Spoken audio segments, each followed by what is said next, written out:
Hi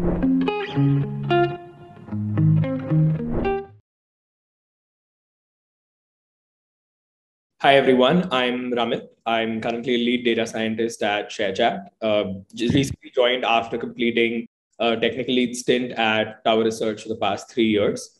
And along with that, I've been fortunate to work with Professor Rajiv, who we have on this call with us today. He's a professor at IIIT Delhi. Before that, he's completed a PhD in National University of Singapore, and he's also the director and founder of the Midas Lab at IIIT Delhi, which has been basically the source which has led to all of everything that I've learned in research in the last 3 years. So, in a way, my guru is here for this call, and today with him we'll be going briefly over some of the very commonly asked questions that we've been getting from the last 1 month around machine learning, data science careers, artificial intelligence, what is next in research, all of these kind of questions. We have our expert to help answer with these. And before we begin with some of these audience questions, we'd like to start by getting a little bit more about Professor Rajiv. So, Professor Rajiv, if you could give a brief introduction on how you started, what has your journey been, and how you've got to the place where you're a director at the Midas Lab, publishing so many great papers. Thank you so much, Ramit. And it is my pleasure and honor to be here. And thank you for inviting me for this talk. And I hope I can answer some of the questions from the different students and somehow help them in their career, or probably could be a kind of torch bearer for them. And in our life, I mean, there is always some torch bearer who show us the direction. So in my life as well, there are many. And so whatever I'm today, yeah, definitely due to the help and probably the direction that they have shown. So regarding my journey, so I am from Banaras, and I've done my schooling from Banaras itself. And after the schooling, I moved for my undergraduate study to Banaras Hindu University, majoring in mathematics. So I did my basically undergraduation in mathematics honors. So during my undergraduation, basically there was a course on programming. So that is deals with how you can basically do some small programming. So my interaction with the programming and computer science started there during my BSc. So though computer science association started there, I was not so much into the computer science because I was basically too much into the mathematics. I like the theory of computation, all these courses. I wanted to pursue basically my research, not I would say research, I would say the career. Again, the research is something which started very late after that. So since I was from a kind of humble background, so though I wanted to do higher studies, but I have realized it's better to probably look for the career which can also give you good job profile. And during that time, my elder brother basically was doing his BTech from MNNIT Allahabad. So that is very well known, at least in the area of computer science, electronics, and all those. So during the summer break, I visited the campus, and I really liked the environment, and probably also heard about, okay, so how the different students getting placed to the top companies. And also, so at that time I was only looking for the job opportunity, or probably the career which can help me in at least getting good direction, and probably give me a high paying job. So I was only aiming for high paying job, or at least some job profile in computer science. And that's how I got to know, okay, so after my BSc honors, I can enter formally in computer science program through a program called MCA, Master in Computer Application. And that's how I given the entrance examination in different universities across the India. And fortunately, I was able to secure places in almost all the places. And finally, I've decided to choose Jawaharlal Nehru University for my masters. So it was amazing journey at JNU. For my masters, I learned and gone through all the fundamental courses of the computer science, starting from probability statistics to linear algebra to any algorithm and programming and data science, not data science, data structure, operating system, and all those. So that is formally has given me 3 years education in computer science. And since we are located in Delhi, we also attract a number of good companies. And after my MCA, I got placed to a company called Erisent Communication. So in Gurgaon. So that's how I moved to software industry after my masters. And since somewhere in my mind, I wanted to pursue higher studies, but during my early days, I have seen, at least I have struggled in terms of money, in terms of facilities. So I really wanted to go for job. So I started my job at Edison Technology as a software engineer, and but after working for a year, I would say approximately 1.5 years, I have realized that so probably software industry is not the best place for me, at least at that moment, because actually that was the time when the recession enters in India. So that is 2005, when I mean a lot of things is happening globally in terms of recession. So Right. I have seen that. So despite, I mean, I was doing well. It was a good job. It was very good learning profile.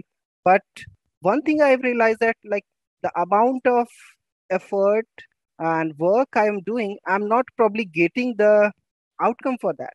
And it's basically more 9 to 5 job, and probably there is not much to learn, because when we were in, I mean, usually, at least in me, when I was in my masters, I've gone through, I mean, very competitive programming, all those programming.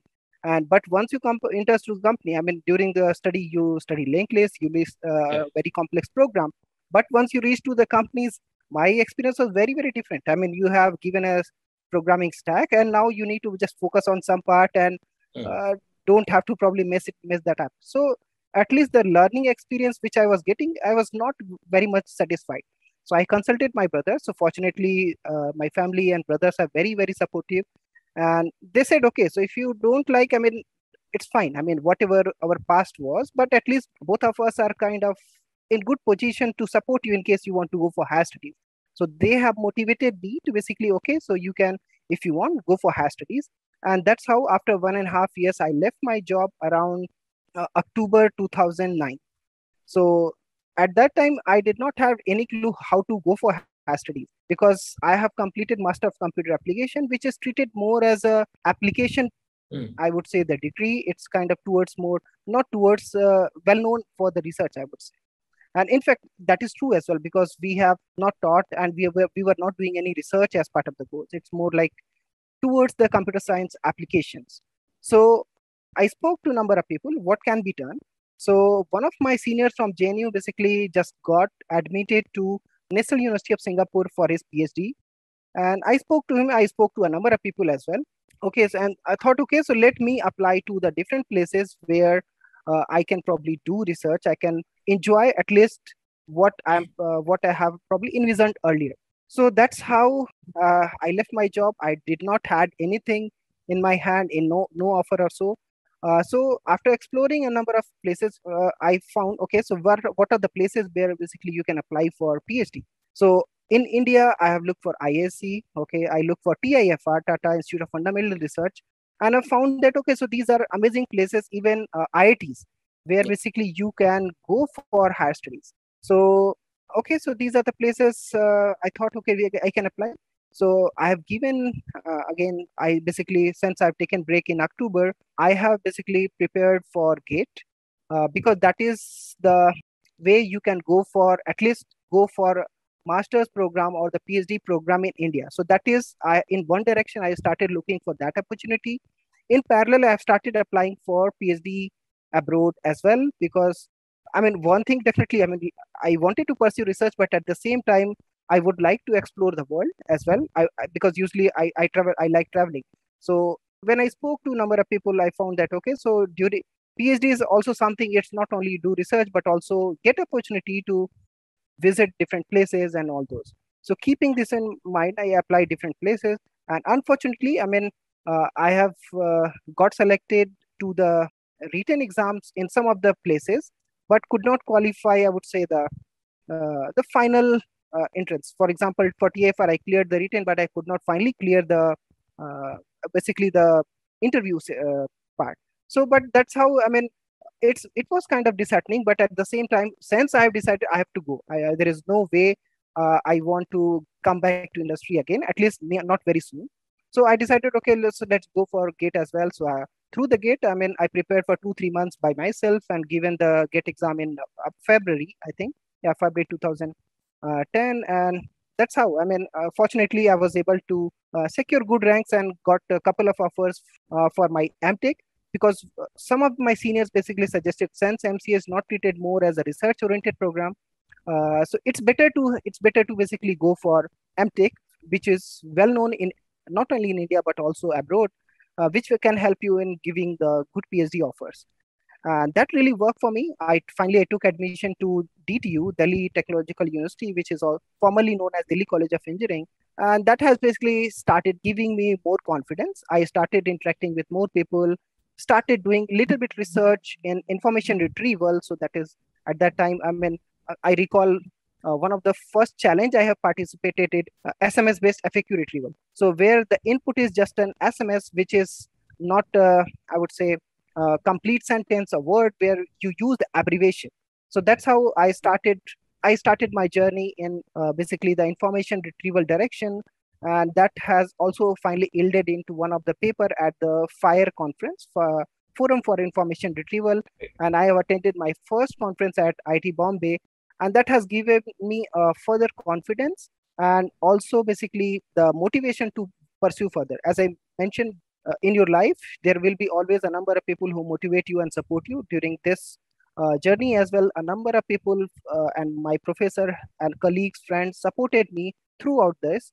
And after this paper, I have also, since I have already started applying for different PhD position at different universities, during my master itself, I have started applying to some of the places. And fortunately, I got PhD positions, PhD position from National University of Singapore, and that's basically was a great news for me. And after that, I did not sit in the placement because I never wanted to go into industry, at least not very soon. So I got my PhD offer in between the masters during my MTech at DTU, and I did not sit in the placements, and I joined PhD program at NUS Singapore. And after reaching there, one thing I realized, definitely why universities, despite Singapore is very, very small as compared to India, but they have many world-class universities like NUS, NTU, and recently they started SUTD and SMU, which are also doing equally very, very well.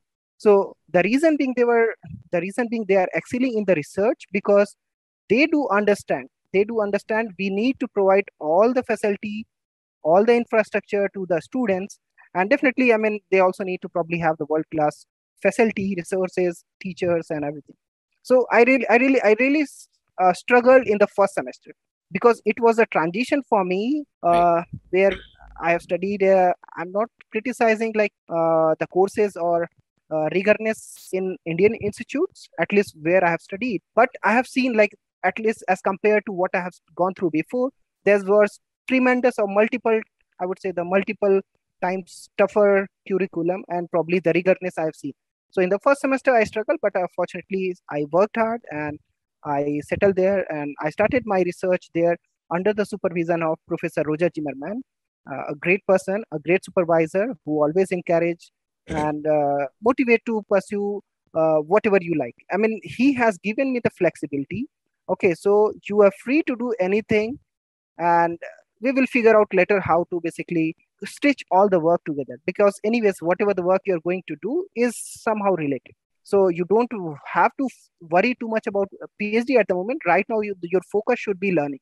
He encouraged me to participate in challenges, in the submitting paper to workshop, to the conference, journals, and basically collaborate with as many as people as you can, meet at the people, build your network, and that thing basically helped me a lot in basically growing in my career, at least what I follow. Because definitely alone you can do good work, but if you want to increase the impact of your work, you will have to do with the team. Yeah. And that is the fundamental thing I always follow, and that is the reason whatever I'm doing today at Triple IT Delhi, probably I will cover more details on that. It's all due to the amazing students, colleagues, collaborators, friends I have, because Yeah. together we can do great work. And that's how I started my PhD journey at NUS Singapore. I was fortunate to learn a lot of from him, my colleagues, my friends, even that has helped me to visit approximately 15 to 16 countries during my PhD itself. to explore, to learn from the different people, different culture, and it was amazing journey. And after that, I wanted to come back to India. I wanted to join academia, and so around my PhD thesis submission, I have basically discussed with a couple of seniors and my supervisor mentors where should I apply. So many of them suggested, I mean, the Triple IT Delhi is the place where you should go, you should look for. And that is the reason I have only applied to Triple IT Delhi, nowhere else in India. And I was very fortunate to get the position there even before I have I've done my PhD defense. Right. And so it's great supportive environment at Triple IT Delhi, and that's why basically, despite it is just 11 years old, it is excelling in different research areas. So be it in computer science, be in SCI, and so on. So before joining to Triple IT Delhi, I have requested I wanted to have a postdoc experience before my PhD, and Triple IT Delhi has kindly agreed me to allow me to basically do my postdoc. I had a couple of offers, but since I had planned to come back to India soon after this, so I had offer from Singapore, some of the places in Europe. And so thanks to everyone. So finally, I have joined Singapore Management University because that is closer to the area I was working, social media computing. And after working there, learning a lot.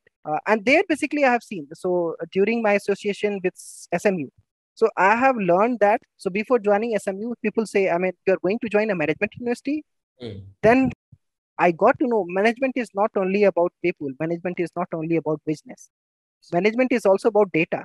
And Right. that's how the data I have, I mean, though I was dealing with data earlier, but my association with the SMU has taught me basically, okay, so the data management, data science is something, I mean, which is great area. And that is the time basically a lot of focus has started on machine learning, Yeah. deep learning. I would say specifically deep learning. Machine learning was people were working earlier.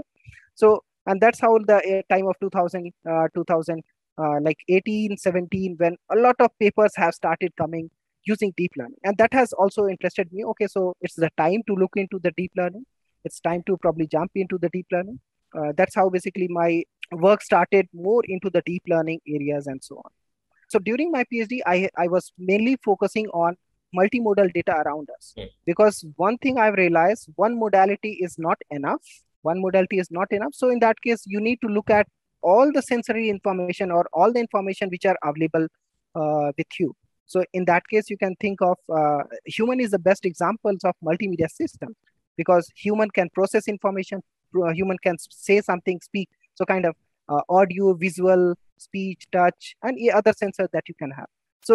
So I have realized this is definitely going to be an amazing direction, and a lot of work and applications you can build around that. Because my most of my work is revolves around some kind of applications.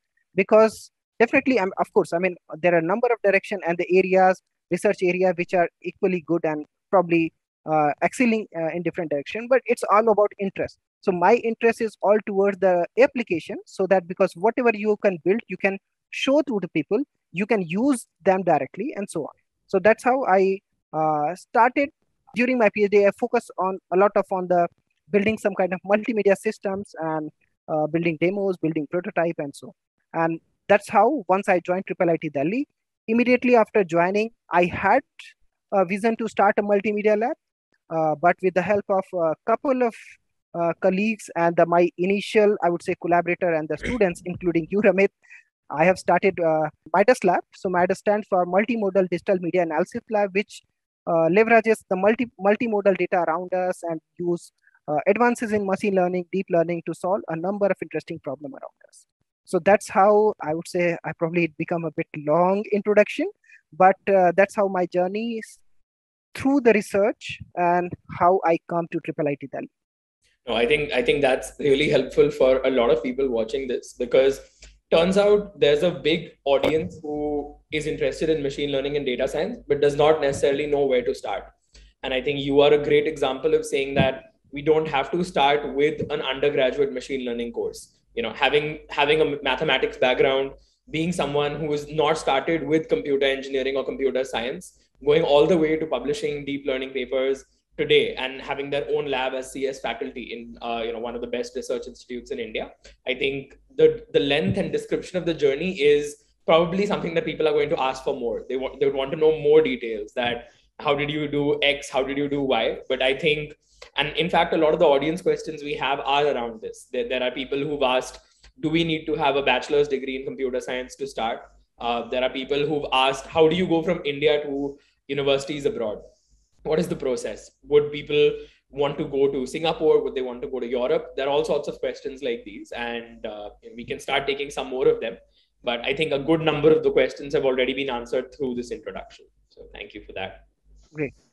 So one of the first questions related to the machine learning field that has been asked is, how important is machine learning as compared to some of the other fields like software engineering, database management, web development, full stack, etc. Especially given that more recently there's been a boom in AI, machine learning, data science kind of jobs. So, do you have any opinions on, should students focus on machine learning because it's a more booming field, or how does it compare with some of these other software engineering heavy fields? So my response to this is, I mean, just like I've given the example of human, right? Human are the best example of multimedia system. And one example I have given also earlier, of course, we as a team, or as a, I would say, together you can do a lot of things. So in case of research area or the direction, like, so a computer systems or probably anything that you use today. So even, I mean, this video call that we are having today. Yeah. It's not just one area that has contributed to that. It's all together. There is a team, there is a number of components to it. So including video processing, including speech processing, even the transmission to this. And even, I mean, writing to this, we need software engineering to write such a massive program for that, right? So all, at least to me, all the research directions are equally important and very, very important. It's all about where your interest is. The people definitely should not run behind the hot areas around you, right? Because today, machine learning is the hot area, but tomorrow it could be something different. Yeah. So that's why it's better probably focus or probably choose the area where you can excel, where basically you have interest. So for example, there are people who have interest in computer architecture. They should do that, because and basically without advancements in the computer architecture, because we might not be here. I mean, even, I mean, we see a number of I mean, we all use GPUs and all those advances, right? All is coming through them, right? It's not like we are the one who are doing. So every research area and the people have their own importance, and accordingly, I think everyone have to contribute to that. So like in my case, I focus more on, I would say, the application. That's why basically I focus less on theory. I focus less on, I would say, the core machine learning or deep learning research. I focus more on just use. I'm more applied machine learning researcher. So I use the advances which are available in machine learning, computer science, or different areas like, I mean, sub areas like computer vision, natural language processing. I use them. I basically assemble them and to come up with solving some problem. So to me, all the research areas are equally important. You should go behind what you like more, and basically people can also assess. And one thing, because I would like to share my experience, because once I've started applying for PhD program, I have more interest in theoretical computer science, because I was from mathematical background. I thought, okay, so I could be, and now I have studied computer science, so I could probably contribute more on theoretical computer science. I was good at that as well, and I was, I would say, had a grade and all. I mean, quite good grade as well. So, but as I said, after joining MTech, I started working on information retrieval specifically. I found it more interesting because, again, so not to criticize theoretical computer science, it's more about what I like more. Yeah. And that's how my association and probably area shifted towards information retrieval, data science. And finally, that text processing has helped me to further grow towards not only text, but also, okay, so you're already doing natural language processing. How about go for speech processing? How about go for video processing? And that's how I expanded to from one modality to the multiple modality and so on. So I think the answer to the question in short is there's so many different fields and everything keeps making advances of their own. They're all interrelated. And this is something I agree with. In fact, my career choices have also been many, but the different cases where one needs to decide, between finance and tower research or AI and ShareChat. And I think not to say that AI is booming right now, so one would do it, but eventually I think you choose what interests you the most because that's where you will exceed the most. So one of the next questions is another interesting question, and I think I know some of the answer for this. But so, given the fact that there's so many different opportunities around, things like internships. In fact, at our own lab in Midas, internships at IIIT Delhi, internships with different companies. There's so many different opportunities for young data scientists to work with professors, labs, industries. How does one go about finding such opportunities? LinkedIn is obviously one such way, but what would you recommend? How do people keep in touch with what all opportunities are there? And how do they pick between so many different opportunities, between, let's say, a research lab versus interning at an industrial position as a data scientist? So I think it's very interesting question. And before that, probably I just want to add, it also depends on the students and probably what career choice they want to make. Because at least what all the application I receive at IIIT Delhi at my desk, one thing I've noticed that majority of the application that I receive who are interested in higher studies, Right. right? And and that makes sense because probably we were doing some research which is visible to the community, which is visible Right. to the people, and at least the initial students who have also probably got benefited by the kind of research they do, Yeah.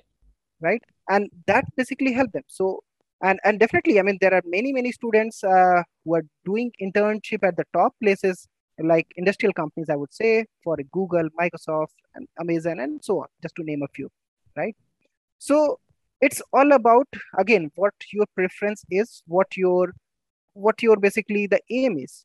If you are interested in software engineering, software development, go for the companies like which which basically work in the area you want to work in. So for example, if people interested in finance, they should go for Tower Research, Goldman Sachs, and number of companies are there. If the people interested in so for example, building some kind of uh, web development based thing, so there are companies which are there which are excelling in that, right? So in a way, I mean, if you are interested in software development and related, again, so there are people who may be interested in I want to probably learn and I want to basically contribute how to make 4G, 5G, and advances, Yeah. LTE, and so on, right? So in that case, they need to look for and they want to build their career in so as a software developer or in probably consultant and architect and in those directions. So in that case, I mean, they should go for the companies. If the student interested in higher studies, my recommendation, and based on my experience, it has worked for them as well, go for probably some well-known research, not well-known, I would say, let me correct. So you should go for some research lab, or at least some professor who can basically work with you closely and help you in formulating the problem statement, finalizing the problem statement, helping you probably in some possible direction, doing some brainstorming, and not only because completing the work is easy, taking it to the logical conclusion is something takes time. Because I have seen that most of the, at least not most, majority of the students I have seen, they want to have everything immediately, but in the research it takes time, right? In software development, you start working, you probably come up with some visible output in a week or probably a month or so, but in research it takes time. And so that is something you will learn, at least get the first taste of research while working with the research lab or some professor India or abroad and so on. So the choice is depends on where you want to go for.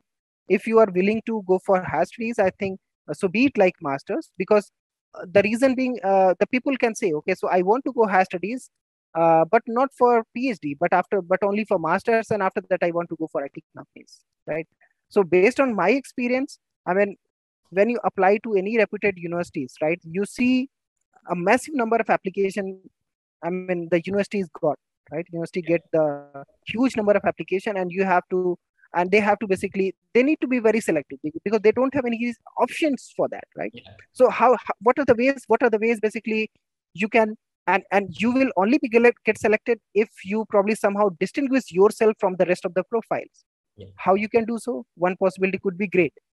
Okay, possibility could be, so where are you from? So for example, some people from IITs, some people from NITs, some people even from some normal schools, right? Some people probably, I mean, able to probably, they are quite proficient in English because earlier, I mean, the GRE, TOEFL, all these are also Yeah. a good requirement for admission, Yeah. right? Something you can change, something you cannot. So Yeah. for example, I had a couple of students, they're not from IITs. Okay, so if they're not IITs, if they don't do something extra, they won't be distinguished themselves from the rest of the application. Yeah. Similarly, I mean, there are people who are quite good at programming, quite good at probably other things, but not at English, because English may not be their first language, and probably they are probably from some place who haven't given them enough practice or the time for that. I mean, that's perfectly fine. Again, so how such people can basically excel, how such people can get admission to, say, for Stanford, MIT, UPenn, or Columbia University, and so on. So research at least is the way, because something they cannot change, they cannot change. But this something they can build and probably make a kind of add as an extra thing in their profile. And research is something they can do. And other people can say, okay, so I can also do the research in companies. I mean, I can mention that.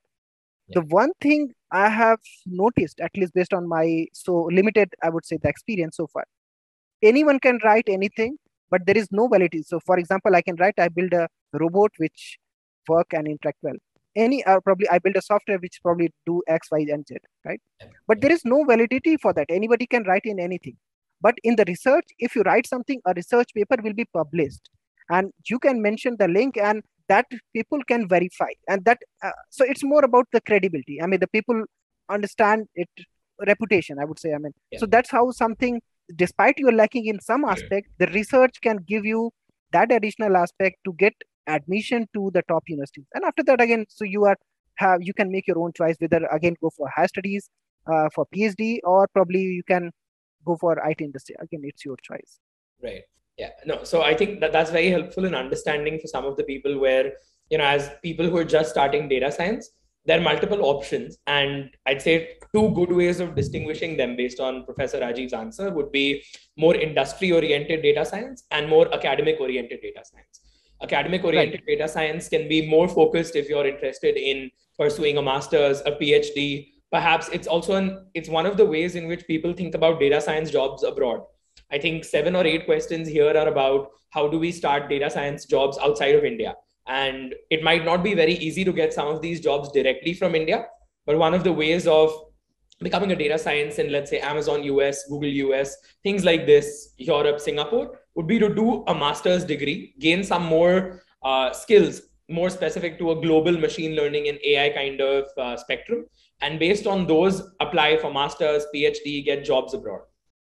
The more industrial aspect of data science is where you focus on problems that are happening within India. A good example is what we do at ShareChat, for example, where it's not something that deals with solving research problems or writing research papers every day, but we're solving industry level problems to make tangible impact. A difference I've seen myself is in research, we write papers, we get this validation from conferences, our work is presented, gets covered by newspapers, everything. But it takes a while for it to reach an actual user.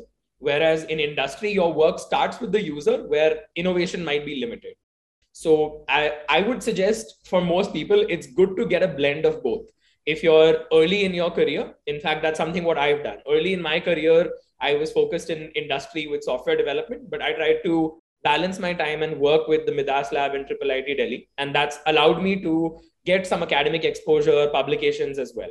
So although it might take some extra effort, the idea should be if you're in undergrad or even if not in undergrad, many research labs, including Midas, in fact, a lot in IIIT Delhi are welcoming applications from candidates of all age groups, all backgrounds, everything.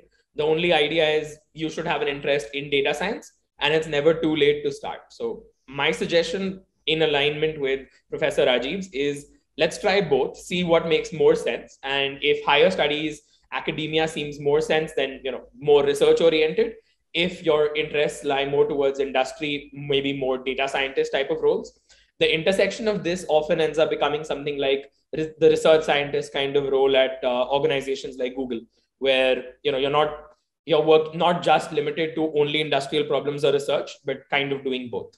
So before you go next, I just want to add one more thing.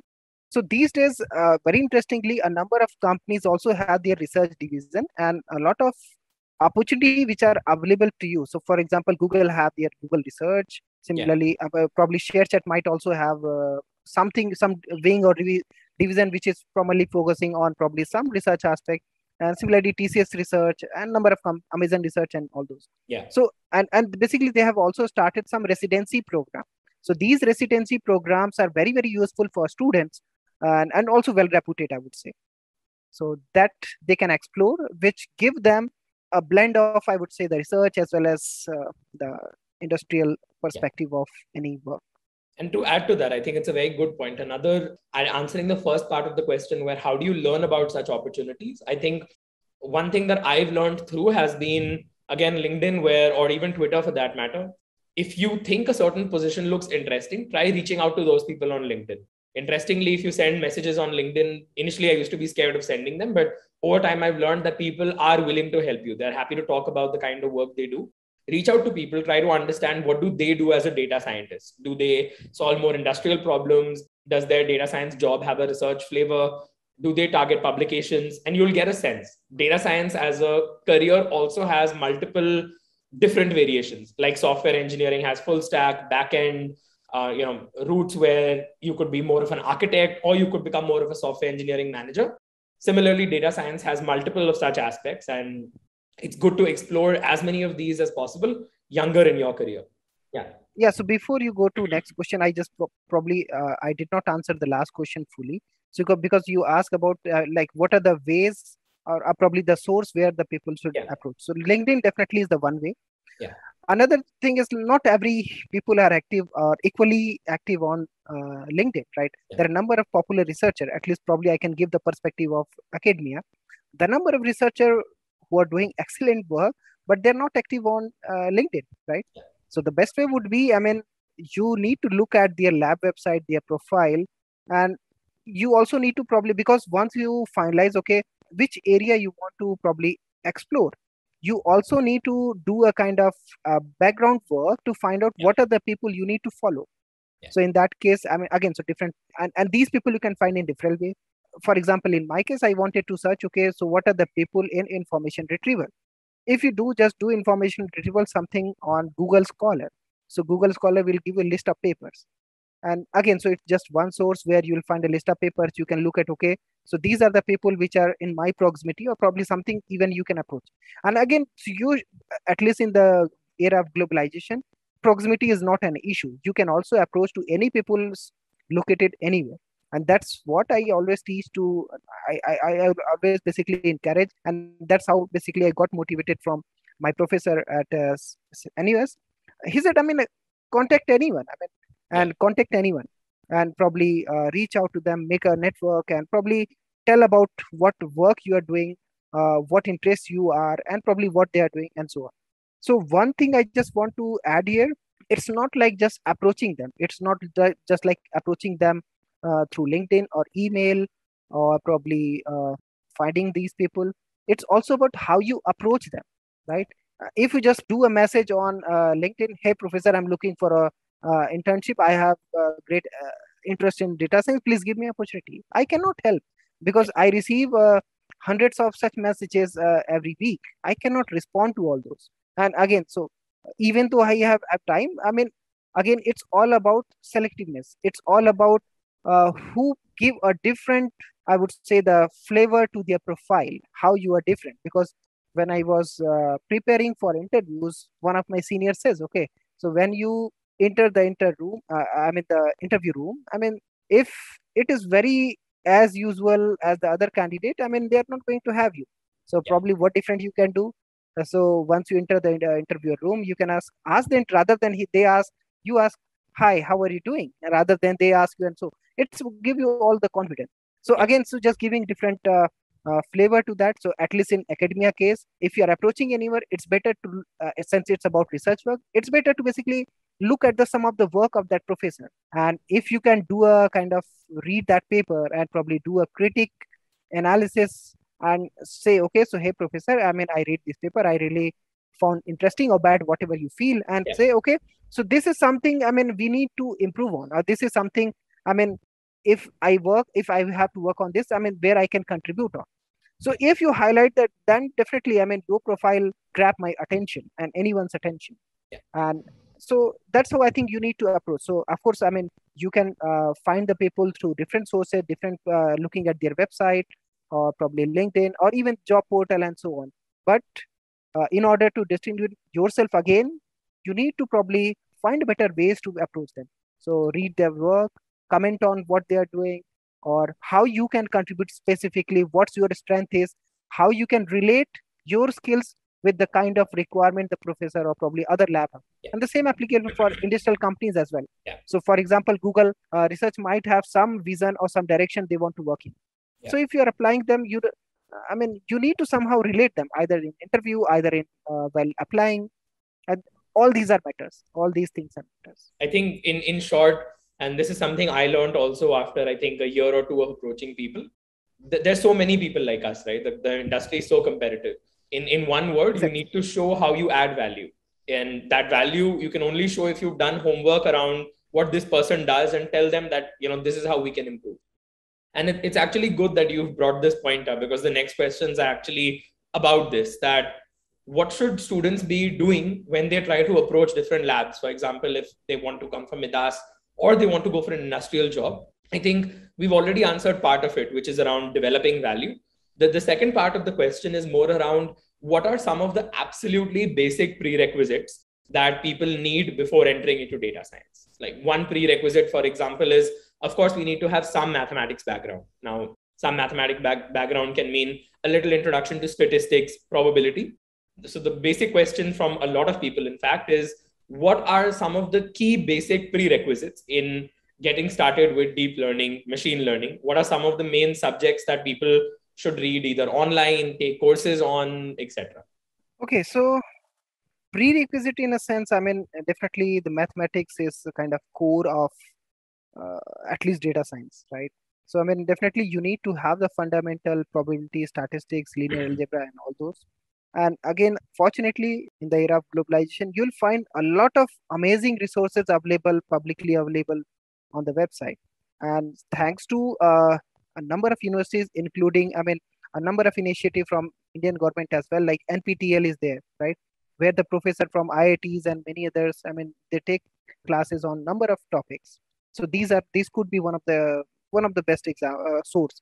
Similarly, I mean, they can also look at, I mean, institute like Stanford, I mean, all those, I mean, they make their all the lectures available to publicly available. So that is something, I mean, people can get benefit and probably create their fundamental at least clear. And again, so those who afford, I mean, if you think, I mean, they can take additional courses which can give them more hands-on experience, and all those things are again there. It is all up to your choice. It's not mandatory, I would say. Because all the fundamentals you can get at least through, I mean, a lot of free resources which are available around us, and we can get benefited from that.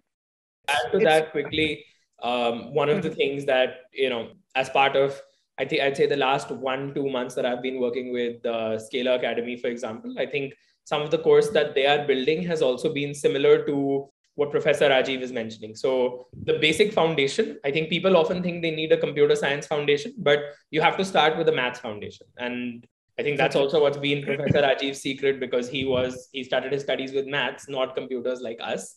So there's definitely a maths background that comes into play. In fact, I'd go as far as saying that a lot of data science is more about looking at the data rather than building complex models.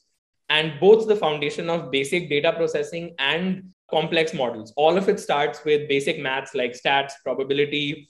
Over time, it moves to things like calculus, multivariate calculus, things like this. So I think two sets of prerequisites. One is more on the theoretical side, which is maths heavy. Second is more on the practical side. I think, and this is something we do in our evaluation at Midas as well, where we basically would ask students to do an assignment in Python. And we suggest Python because it's such a rich ecosystem. So many libraries are there. So many things are easy to do. So it's important for students not to just look at courses or do book readings where there's no hands-on experimentation. You only learn after you do. So a suggestion would also be to look for courses that involve hands-on assignments where you can actually try building out your own neural network. In fact, in today's day and age, it's a funny thing. Like linked lists or like trees, we ask them in interviews, but we don't use them in our job. But we need to understand how they work, because eventually you can't just import things in code which you don't know how they work internally. Similar with data science, a lot of people know, or in fact today it's as simple as 2 or 3 lines to create your own big transformer convolution neural network.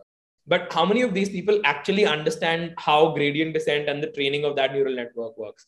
Very few. So focus on the kind of courses where you can try out these basics and do these things from the ground up. So I think that's a very, very valid point. So in fact, at Midas, this is one of the key criteria that we have. We don't just interview. As the first step, we always give some tasks. Yeah. And because we receive humongous, a huge number of applications. I think last year was more than 1,000. So I can. Yeah. So, and the first criteria that we give, you need to give we give some task and ask them, and basically a lot of application filter out, because that also help us to check the motivation of the student as well. And usually all the application that we received, the students who complete the task, we try to give a lot of attention to all those submissions, go them thoroughly, and look for probably what are the students who can go for the next round of interview or so. But one thing I really want to highlight, it may probably sound not so good, but it's very selective. I would say the very competitive process.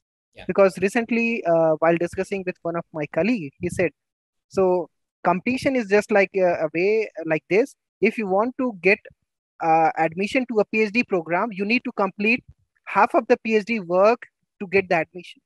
Yeah. So because it's very competitive, the same thing applies here as well. If you want to get enrolled to some well-reputed industry or probably the lab or anyone, you need to also add value to that, and because it's very competitive, so don't just probably go through the book. You also need to do some hands-on, do the practice, so that you can help in the definitely our expectation is not like we want you to probably be expert in machine learning, but at least we expect you to have some understanding.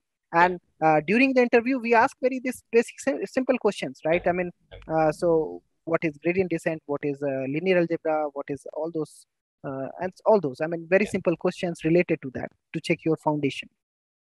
Yeah, agreed. I think for anyone who's looking to start in data science, whether you're someone who's just starting out fresh with undergraduate, or it's someone who has multiple years of experience in industry, there are multiple parts. One, people that look at are the mathematical basics. How well do you understand things like linear algebra, calculus? How well do you understand basic machine learning algorithms? This doesn't mean you are solving problem like sentiment classification on Twitter. It means simple things like, do you understand how a basic neural network is trained? And the third and most important thing, which often helps people who are already in software engineering or even students who've studied data structures algorithms, is the coding aspect of it. As much of machine learning as you learn theoretically, even in research, and people often forget this, even when we write research papers, a lot of the time goes in coding.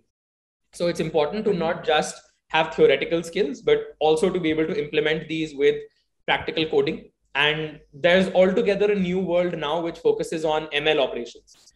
This is something we do in Midas, in one of the industrial collaborations that we have. This is what happens in industry. So you've made a machine learning model. How do you scale this machine learning model to serve so many requests that come in a minute?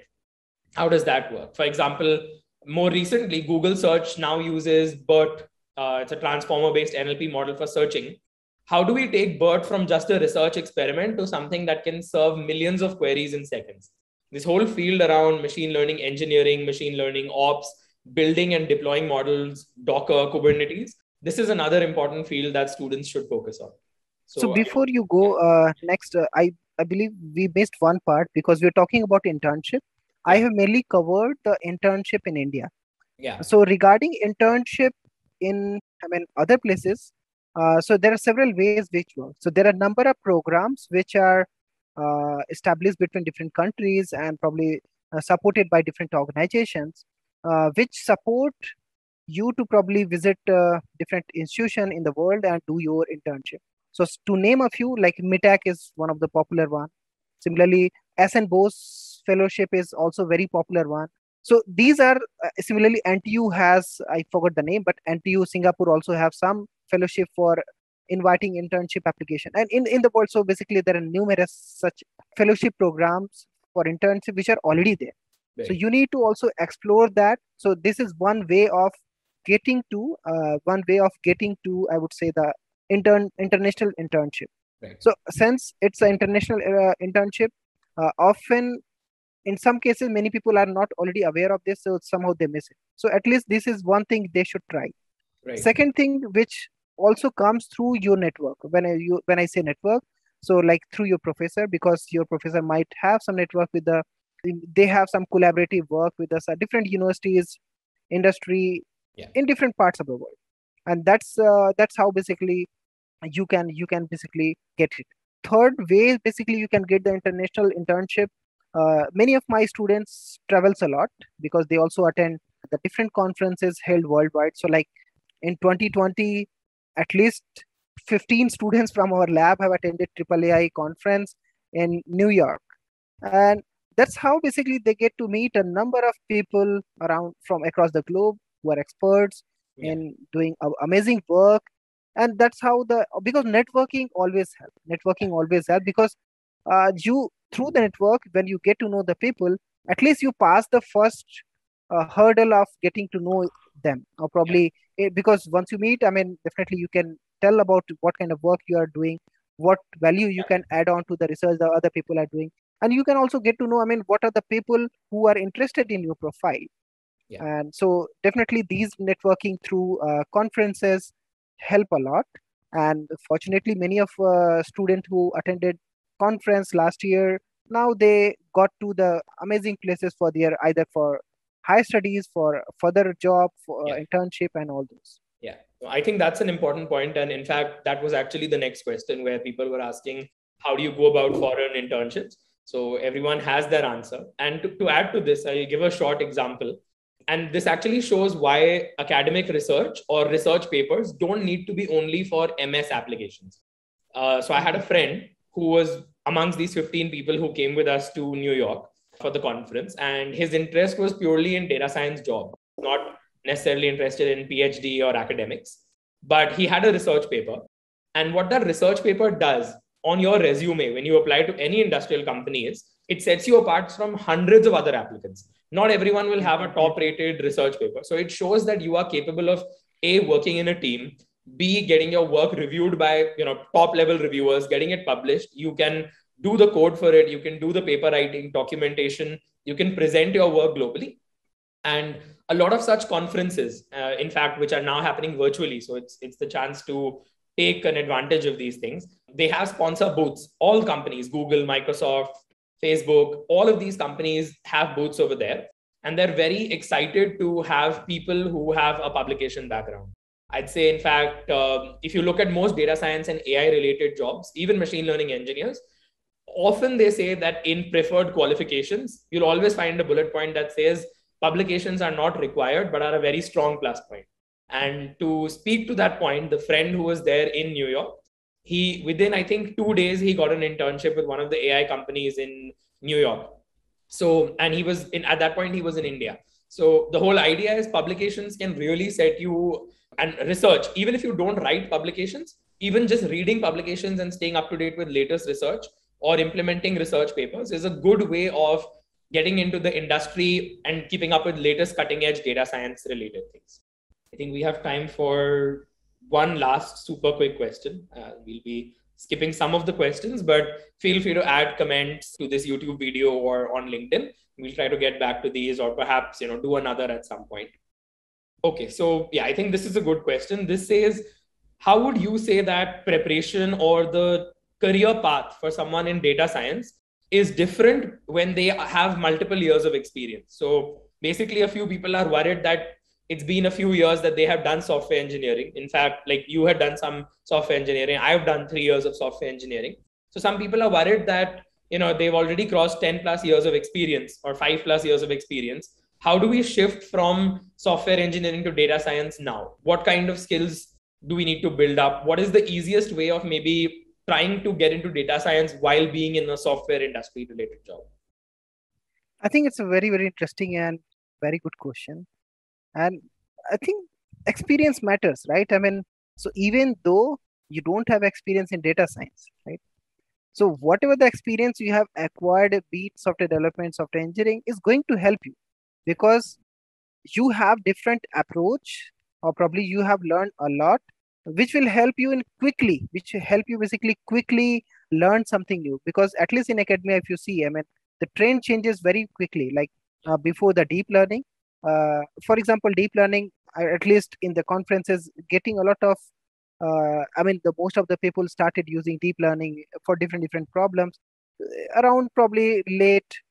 I mean, not late. I would say around 2014, 2015. You'll see a lot of papers coming in the deep learning. So the people who, even though who are not working in area of artificial intelligence, deep learning, switch to that. And at that time, probably their experience in the academia would be 30 years, 20 years, 35 years, and so on. So it's never too late. I mean, even though you have, and that's how people switch, right? Because you can switch to a new area, you can switch to probably anything area. But the experience you acquired over the years, over the month, is not like quick learning, bit learning in different ways, and so on. So at least to me, I mean, it is going to be helpful because whatever the new skill that you have to learn, I mean, it's basically few week or probably few months task. Yeah. But so just think in that way. Of course, you have learned all the fundamental for data science, and you already have additional, I would say, the benefit of having 10 years of experience in software engineering. Yeah. So, I mean, you can complete all those fundamental in a few months, or probably in a year, 2 year. But after that, I mean, you have 2 plus 10 years of experience in data science, kind of, because you can apply 10 years of your software engineering to the 2 years of data science that you learned, and you can probably exceed. And there is numerous such examples. People are doing amazing works, both in industry as well as in academia. Yeah, no, I think that's So it's never too late. It's never too late. Yeah, it's never in fact, I'd say it's an advantage, like Professor Rajiv said, that if you have already some software engineering, industrial coding related experience, this is something that helps, because like we mentioned, data science is not just about the maths and neural network theory, but also about how you can implement this. ML engineering, ML ops might be a good career path to transition into a research scientist if that's what interests you the most. So in short, look for courses that might have multiple variations, like maybe a beginner kind of course which allows you to start with coding, Python, etc. And maybe there are some courses which are more intermediate or advanced, where it assumes that the person knows already how to code, and you just learn more on the theory so that you know how to apply this with the skills that you already have. Awesome. So although we do have, I think, more than 20 more questions to go over, but we're almost crossing an hour now. So we'll stop bothering Professor Rajiv with so many more questions. And I'd like to thank you for taking the time out. I know it's a weekday and everything, and I know how busy you are. So from that perspective, we're really grateful to have you. And for the audience, if you have questions, more questions, follow-ups on any of these things, we're always reachable through the comments on LinkedIn, YouTube, through the email IDs that we have of the lab. And we're always there to help people who want to start a career in data science. And I think a tagline that I've picked up from what Professor Rajiv has said, that it's never too late. So keep that in mind, and best wishes to people starting their data science career and journey. Thank you so much, Ramit. And it's my pleasure, and it's great interacting with you. And I hope our interaction can help some of the brilliant mind and bright minds. And so with that hope, yeah, let's wish them best of luck. And just for, I mean, some of the students' reference, in case they want to apply for the Midas Lab, we always basically post the different opportunity on our social media pages. And again, so you can also look to those pages, follow them, and get the latest updates from there. Thank you so much. Awesome. Thank you, everyone. Bye-bye.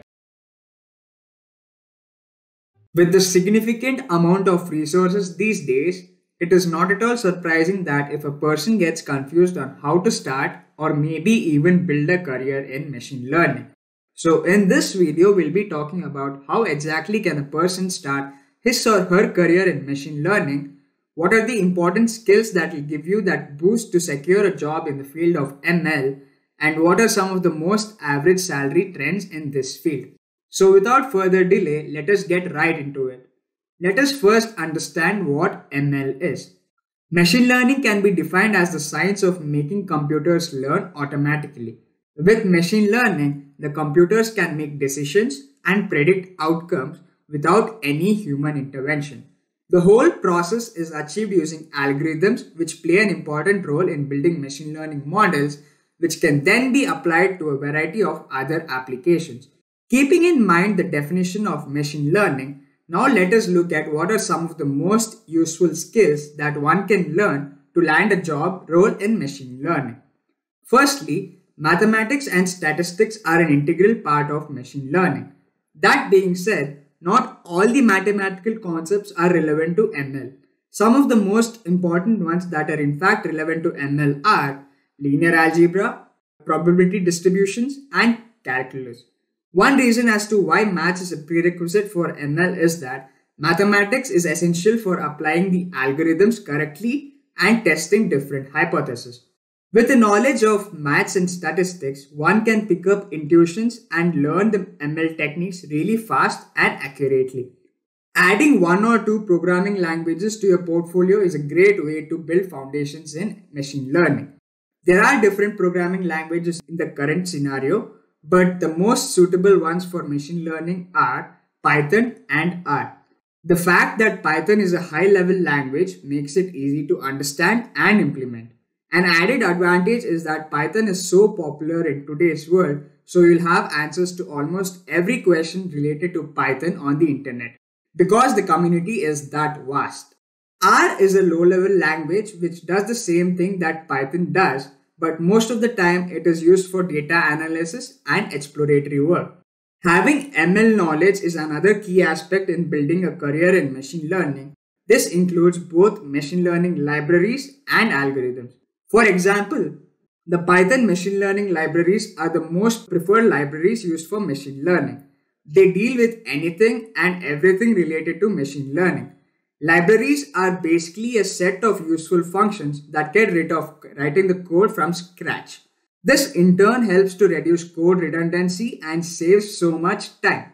Some of the most commonly used machine learning libraries in Python include NumPy, which is used for various math operations involving multi-dimensional arrays and matrices, Pandas, which is mainly used for data analysis, importing data from various file formats like CSV, JSON, XML, and Excel, Matplotlib, which is mainly used for data visualization and involves plotting 2D graphs of arrays, SciPy, which is used for solving scientific and mathematical problems and is built on the NumPy extension, Scikit-learn, which provides efficient tools for machine learning such as regression and classification, and lastly, Keras, which has a wide collection of deep learning models.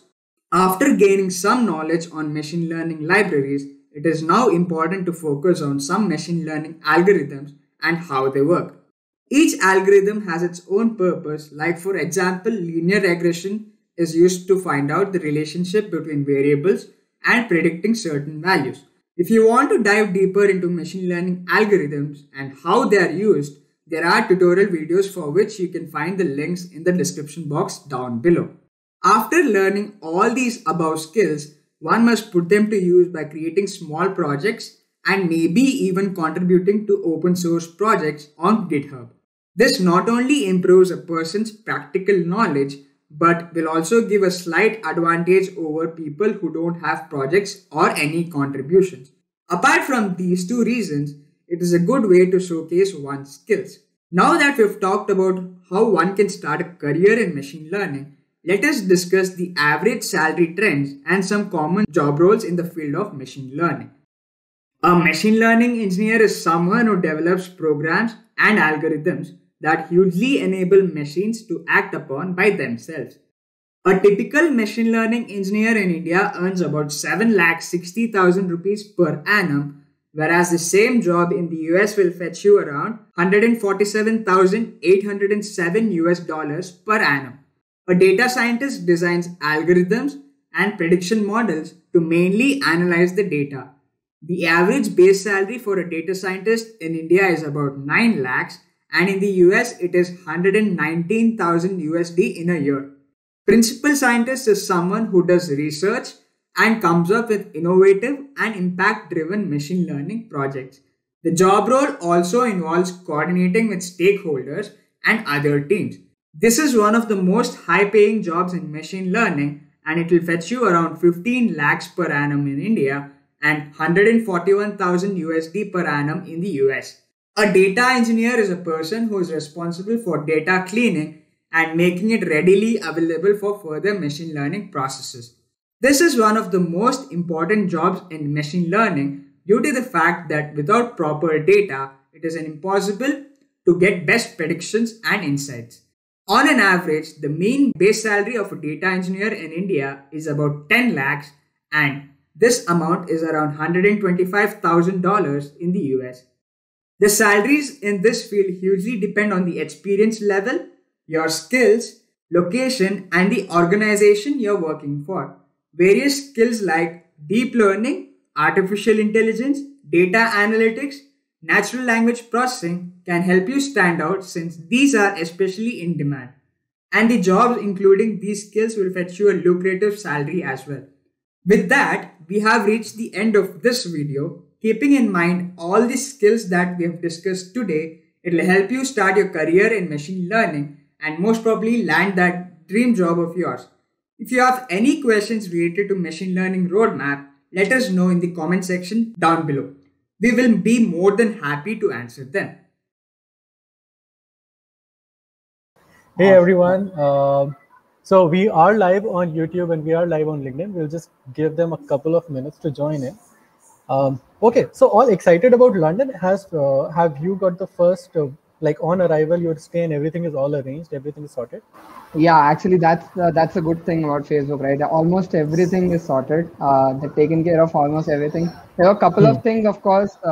There's a lot of paperwork that gets involved when you're switching countries. So that's something that you need to take care of. That's not something that they can do for you. But other than that, yeah, it's been breezy to say the least, but it's still a lot of work. It easily takes up a month. Like I didn't notice how. Are you getting those goosebumps, like new country, new environment, new culture, food? Yes, for me, the biggest problem is food. You know, you go to a new place, खाना कैसे arrange होगा?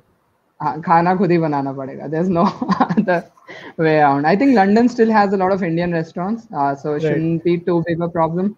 But then again, yeah, I know cooking, so I think I'll manage. Let's see. Awesome. Great. So everybody who has joined us so far, we have Bhavul with us. Bhavul is moving to London to join Facebook London, as you guys can hear from our chit chat. During this conversation, what we would be getting to know more about, Bhavul, of course, and then in addition to that, we would also talk about his journey to Facebook London as a machine learning engineer. Do we call them machine learning scientists or machine learning engineers? So I think the technical term would be machine learning engineer, or the official term for that Facebook uses is software engineer for ML. So that's what they call it. But honestly, there's just a lot of variance now in the industry. There's data science engineer, there's machine learning engineer, there's AI engineer, there's software engineer for ML. All of them kind of mean the same thing. There's data scientist, there's research scientist, right? So in my previous company, I was called research scientist, and I'm going to be doing the same sort of work, essentially. Right. I think the only title that is scientist is kept for data scientist, which makes it a bit cool, you know. I know. I wish they had machine learning scientists as well. Yeah. So I think outside, I'm not, although some startups are using scientist terms to hire anybody who does ML. Usually these FANG companies or any big company giants, they reserve the scientist terms only for those who have a PhD.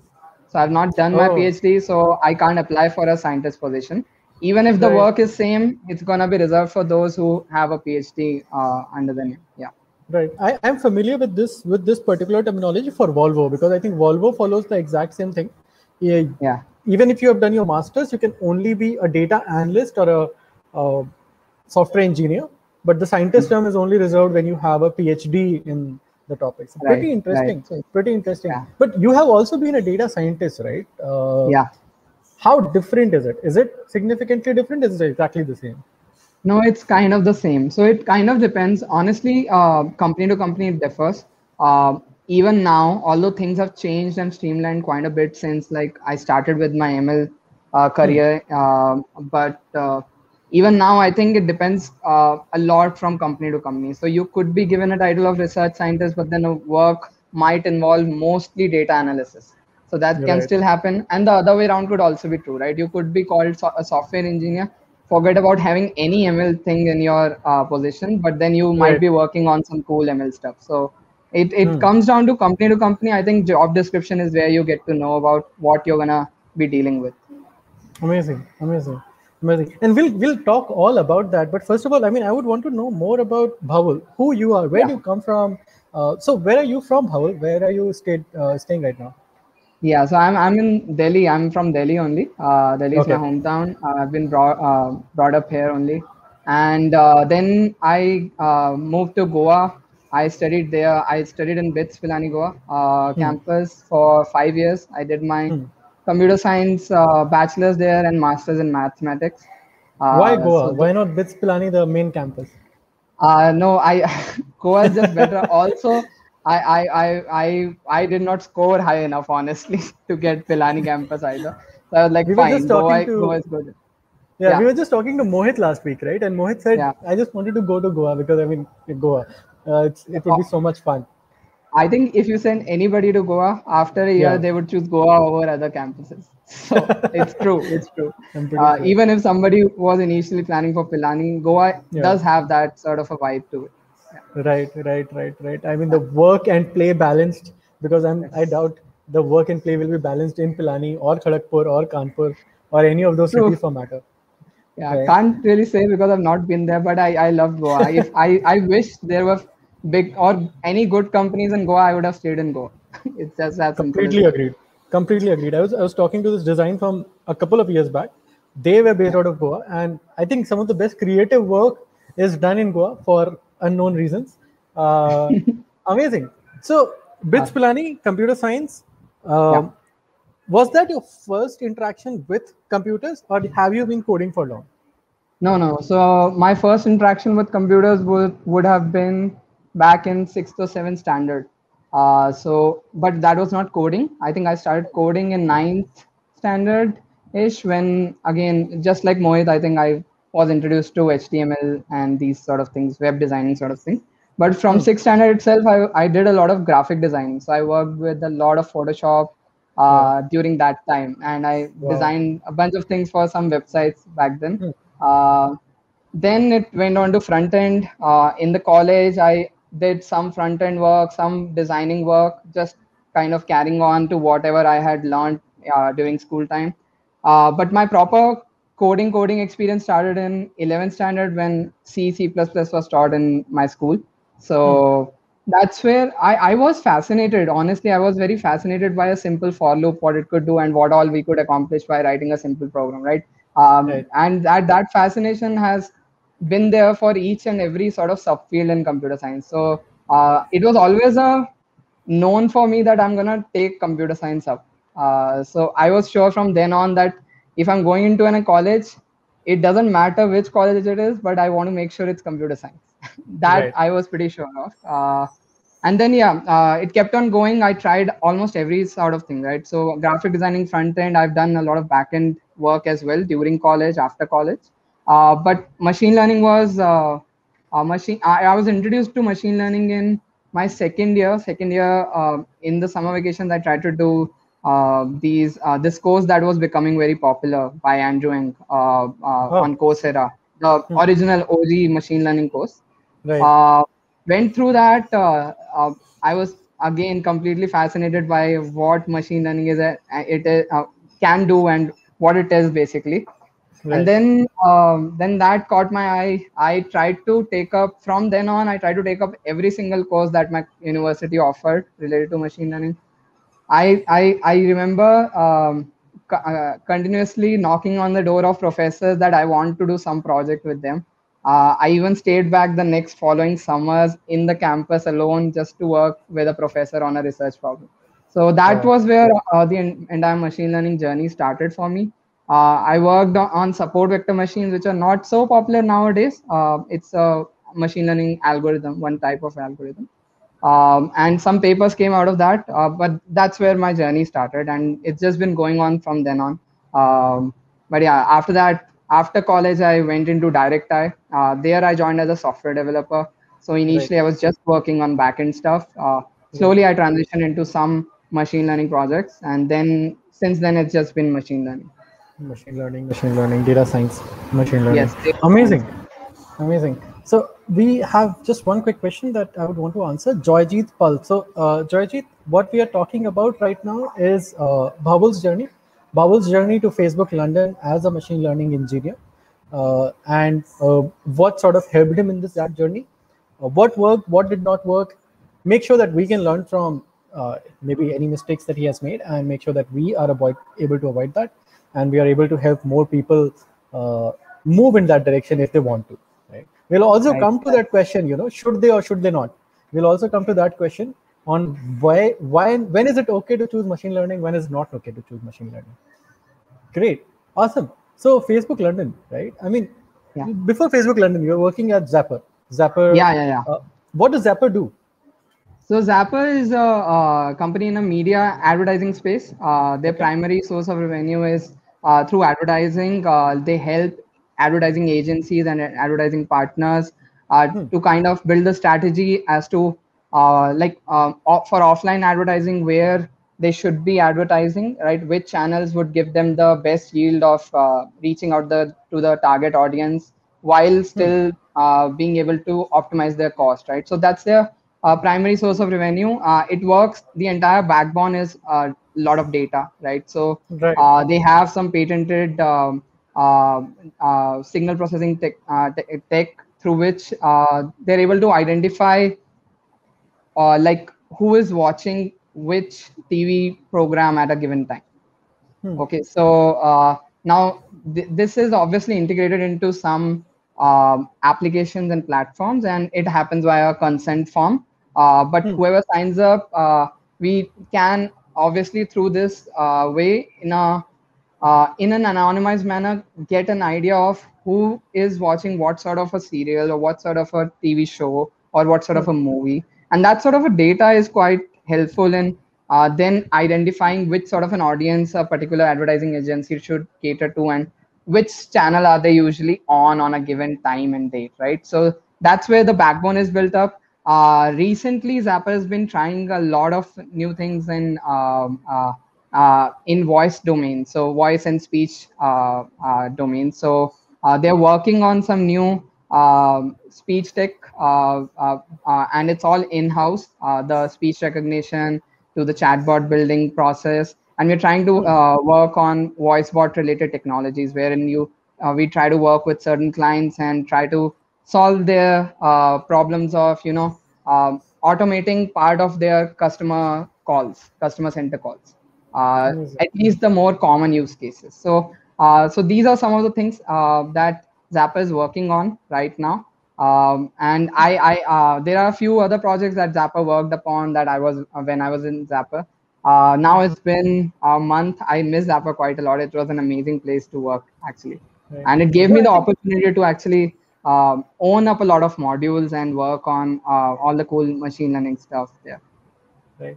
I mean, this actually brings me to a very interesting learning that I got just a couple of days back, right?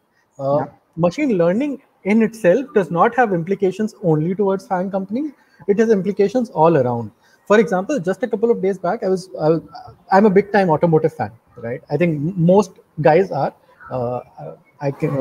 So I was looking at this particular brand that is based out of Europe, and their entire car is designed by machine learning.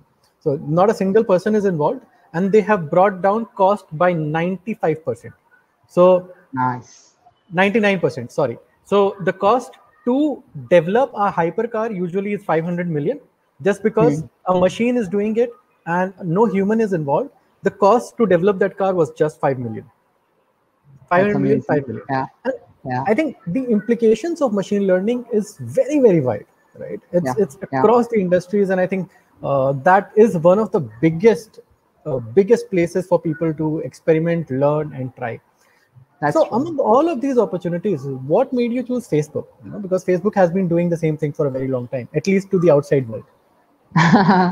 No, yeah, that's true. So, uh, Facebook was always one of the dream places to be. Whether you believe it or not, they do work on certain very challenging problems. Like some of the problems that I'm particularly interested in, for example, is fake news detection. For example, right? That's a very crucial problem that we are all facing, especially if we have looked at our parents' WhatsApp groups. I think we've all seen these problems. So the problems like that, a problem like preserving integrity while still maintaining freedom over a social network, right? These are some of the things that I'm particularly passionate about. So Facebook seemed like one such place where I get to work on these. I was even happier when I got to know that these teams are specifically placed in London itself. There are a bunch of other teams as well in London, but this was something that attracted me quite a lot. Although it was not a outbound scenario, I was reached out by a HR from Facebook, and that's where it all started. Like that got me flowing, got the thought flowing that hey, maybe this would be a great idea and let's try it out. And Right. then this entire thought process began, and I gave it all my time that was required. Yeah. How was that preparation? I mean, for example, let's say when the HR reached out to you, did you immediately interview, or did you take some time off for preparing first? No, I took a lot of time. So I think this is where my journey would differ from quite a lot of folks. My entire interview process lasted over 6 months, and that would be a Wow. surprise to almost everyone, I guess. The reason being, even though this is a machine learning role, Facebook as such, even though it's a tech giant, right, it tries to work in very small teams, like small startups of their own. Right. Okay, so Right. they still try to retain that sort of a culture within them, that you should be bold, you should try to move fast, and you should try to own as much as you can and build things completely, right? So it kind of Right. gives you that uh, all the positives of having a tech giant, as well as also all the kind of ownership and freedom that you need in a startup, right? uh, Now, with Facebook, what was happening is, even though it's a machine learning role, it's very unlike all the other companies that will take machine learning rounds. So usually, other companies will end up asking you taking 2 or 3 technical rounds. All of them will be machine learning based. So if you've been working in the ML space, you need a few revisions and you can kind of crack them. Okay, and you can crack most of those rounds if you've been working in machine learning or if you have studied well enough. In Facebook, it was not that way. So in Facebook, it was primarily a software engineering interview with a one ML round in between. So what that meant was that I had to kind of relearn everything that I had learned back in college time. Go back to the basics. All the basics, right? Data structure algorithm, I had completely forgotten about all of that. So Right. so it was a lot of relearning. It was also a lot of new learnings, right? System design is something that I got to work on here or there during my first job, a little bit in Zapper as well. But again, I had not worked at the scale of Facebook. Like I had never built a system which would scale for, say, 10 million users or 100 million users, right? I got to work on that in Zapper at a particular time where I got to think about that. But usually, software engineers would get to do that more often than a person who's working in the ML space. Right. Uh, so that was something that had not occurred so many times that it had become natural to me. So these were things that I had to learn. So I took my own comfortable time. One lesson that I would want everyone to take from here is that um, I personally used to feel very anxious that hey, I should probably not ask for more than like 2 weeks of time or 3 weeks of time from the HR.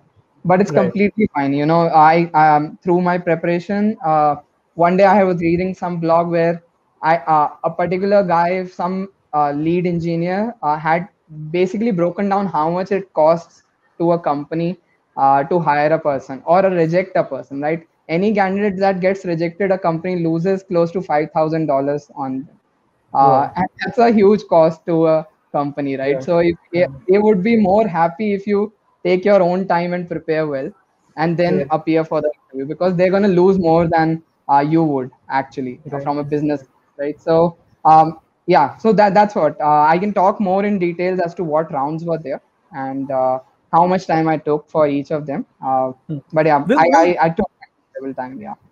Yeah, we'll come to that. We'll just come to that, Bhavul. I would want to maybe break down a bit of that last component that you shared. It is the economics of hiring, because, for example, we talk about how much do these companies pay and the kind Right. of crazy pay scales they have. And in the end, it's these engineers who are interviewing you, right? So Yeah. their hour has a cost. If they talk Yes. to 5 people, they would want to Yes. hire those 5 people, right? If they are unable to hire four, those 5 hours that have gone in hiring that one person become a cost. So Right.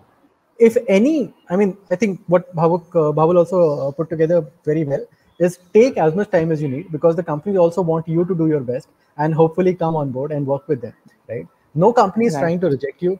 We're all trying to do our best to make you extremely productive, extremely good, and work together.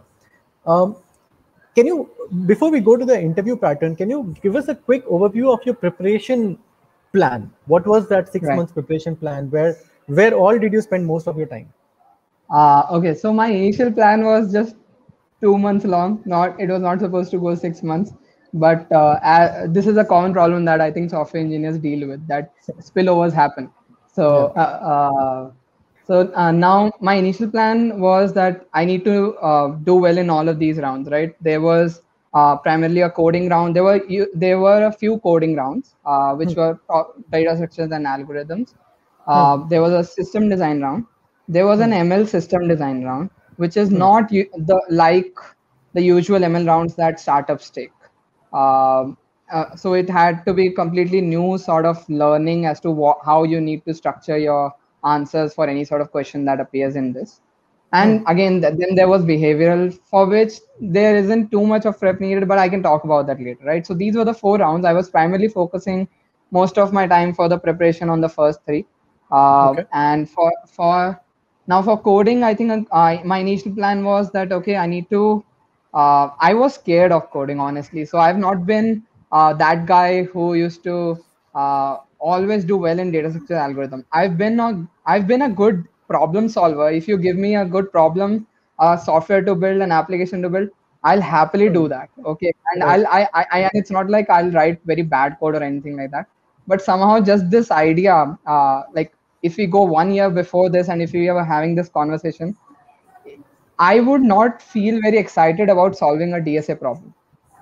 And the Got it. reason for that was simple, that it was more like a puzzle, and I did not see it impacting anybody out there other than me. Of course, it could impact me, but there was no social impact to it. Right. And that somehow used to keep me from away from it unless there's a need. But here there Got was it. a need. There was a big need. So Right. at at this point, I try to prepare a plan. There was a book named Cracking the Coding Interview. So that Right. was my first part, that I need to go through that book completely. Then I started going through one of these platforms. So I chose Lead Code, and I went through. I solved about 100 questions before I interviewed for my first round. Hmm. Um, and yeah, that was my main plan for coding. That after that it'll be lead code. I can talk a little more in detail, but let me cover the breadth first, probably. Sure. Sure. Then for system design, again, since I was more new to this, with only few technology stacks that I've used here or there at various places, I started from the basics. Again, there's a course on educative, grokking the system design interview. So that was the starting point for me. I also read a bit of there's this excellent book. If somebody has the time and bandwidth, I would highly recommend reading Designing Data Intensive Applications, Martin Kleppman. So again, a highly recommended book. If you got the time, it will build your thinking about scalability and about building these data intensive systems that which are having millions of billions of users, right? And then those were the two primers, right? After that, a lot of knowledge I received from YouTube itself. So uh, there's this guy, Hussein Nasser, on YouTube. He has a channel Okay. on backend engineering. He has a lot of videos, I think hundreds of videos on backend engineering. And he has covered almost all kinds of technologies and the comparisons. So a lot of insightful content you will get from there. That okay, if you get to know that there are message queues, such as you can use Kafka, you can use Redis as a message queue, you can use um, I'm forgetting the third one. But if you have three different message queues now, as a newbie, you might not know which one's the better choice at which time. So there were some insightful videos on this guy's channel where you'll get to know these kind of stuff. So that was Akash there. has, sorry to interrupt. Akash Galab has this question. I think you mentioned a book for system design. What was that book? I'll just type it in comments so that they have it. Yeah, the book's name is Designing Data Intensive Applications by Martin Kleppman. If you just write designing data intensive applications, I think you'll Google will like direct you to the book. It's an excellent book. I think if you've got a few months on your wrist, definitely go through that book. It'll develop the perspective and thinking about the right sort of thinking about system design. Awesome. The YouTube channel as well. It's Hussein Nasser. Hussein Nasser. Great. Awesome. Sorry for interrupting. Please continue. No problem. So Hussein Nasser was one. There are a lot of YouTube. There are a lot of playlists on system design as well on YouTube. If you just search system design playlist, you'll get through a lot of them. I remember Code Karle is one channel. Gaurav Sen is one channel. There were a couple of more channels, I guess. All of them are good. If you're somebody new, what you want to get to know initially is a lot of breadth, right? But one very important point is that there needs to be feedback loops when you're learning. So you cannot learn in this way where you go through a video and then try to understand what they said. I used to look at the problem that they're solving, pause the video, make the solution, and then go through the video. There have been a lot of times where I designed a very terrible solution. Okay, I've spoken to my close friends on the telephone saying, "Dude, I'm gonna fail this system design interview and I'm not gonna do well at all because I just suck at it." But it improves, right? With every single video, every single try that you do, you will improve and you will see that improvement. And either you're doing mock interviews or you're doing this sort of a feedback loop mechanism, it will help you know that as time processes, as you've gone through say 20 to 30 problems, you will see a definite improvement compared to the design that you'd built on your first few problems. So that was my... Sorry, have you had a chance to look at interview bit system design questions? I haven't. I do recommend interview bit. Somehow I just didn't go to that website, but I love that website. I had checked it out few years back. I've not checked it out recently yet though. So the system design question, why I brought it up is because the format in which we give system design question is very much the same. You have the question, and then when you click on next, it would ask you, now you think about it. Okay. And then when you have given it a time, then you click on next, and then it will say, okay, did you think about what was your approach? And this is what we recommend. So it is sort of developed in the same fashion so that's why I brought it up. Yeah. Oh, that's awesome. That's awesome. It should be that way. So that was a lesson as well. Another lesson was that, so with system design or ML system design, both of them are open-ended questions, right? So your solution may not be the optimal solution, but it can still be the right solution. Okay. So, and it can get you, it can get you to be hired still. So the thing is that one aspect for system designer that you need to become okay with uncertainty. Like when you are coming up, when you're going for an interview, most likely in these fan companies, you're going to come up with a problem that you've never heard before with these open-ended problems. So you're not going to see the kind of problems that are mentioned online on these platforms. Most likely you will not. For system design, ML system design, it will be something new.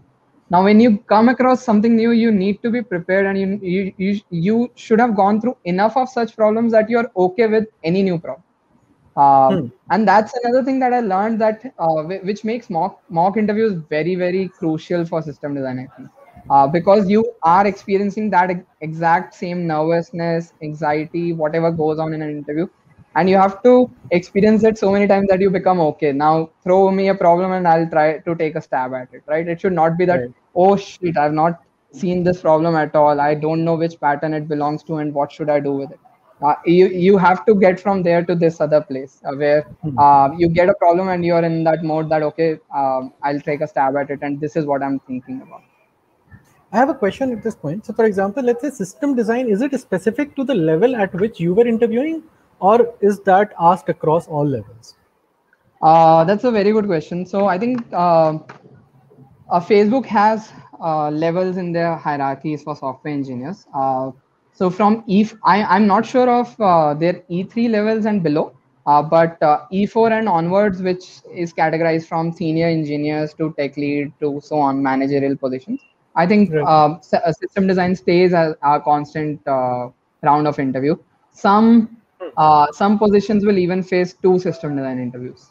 So that also happens. Okay, got it. Amazing, awesome. And I had another question on the previous pointer that you mentioned, that you were preparing on LeetCode. Now, one of the challenges that I've heard from people who prepare on LeetCode or any open-ended platform is that you can solve a lot of problems and then you can still not cover everything, right?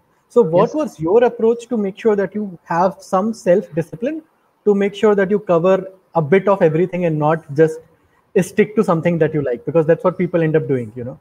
That again, a very, very impressive question. So there are a few things that I want to talk about there. One, the LeetCode part. Second, the self-discipline part, right? So let me go at LeetCode first.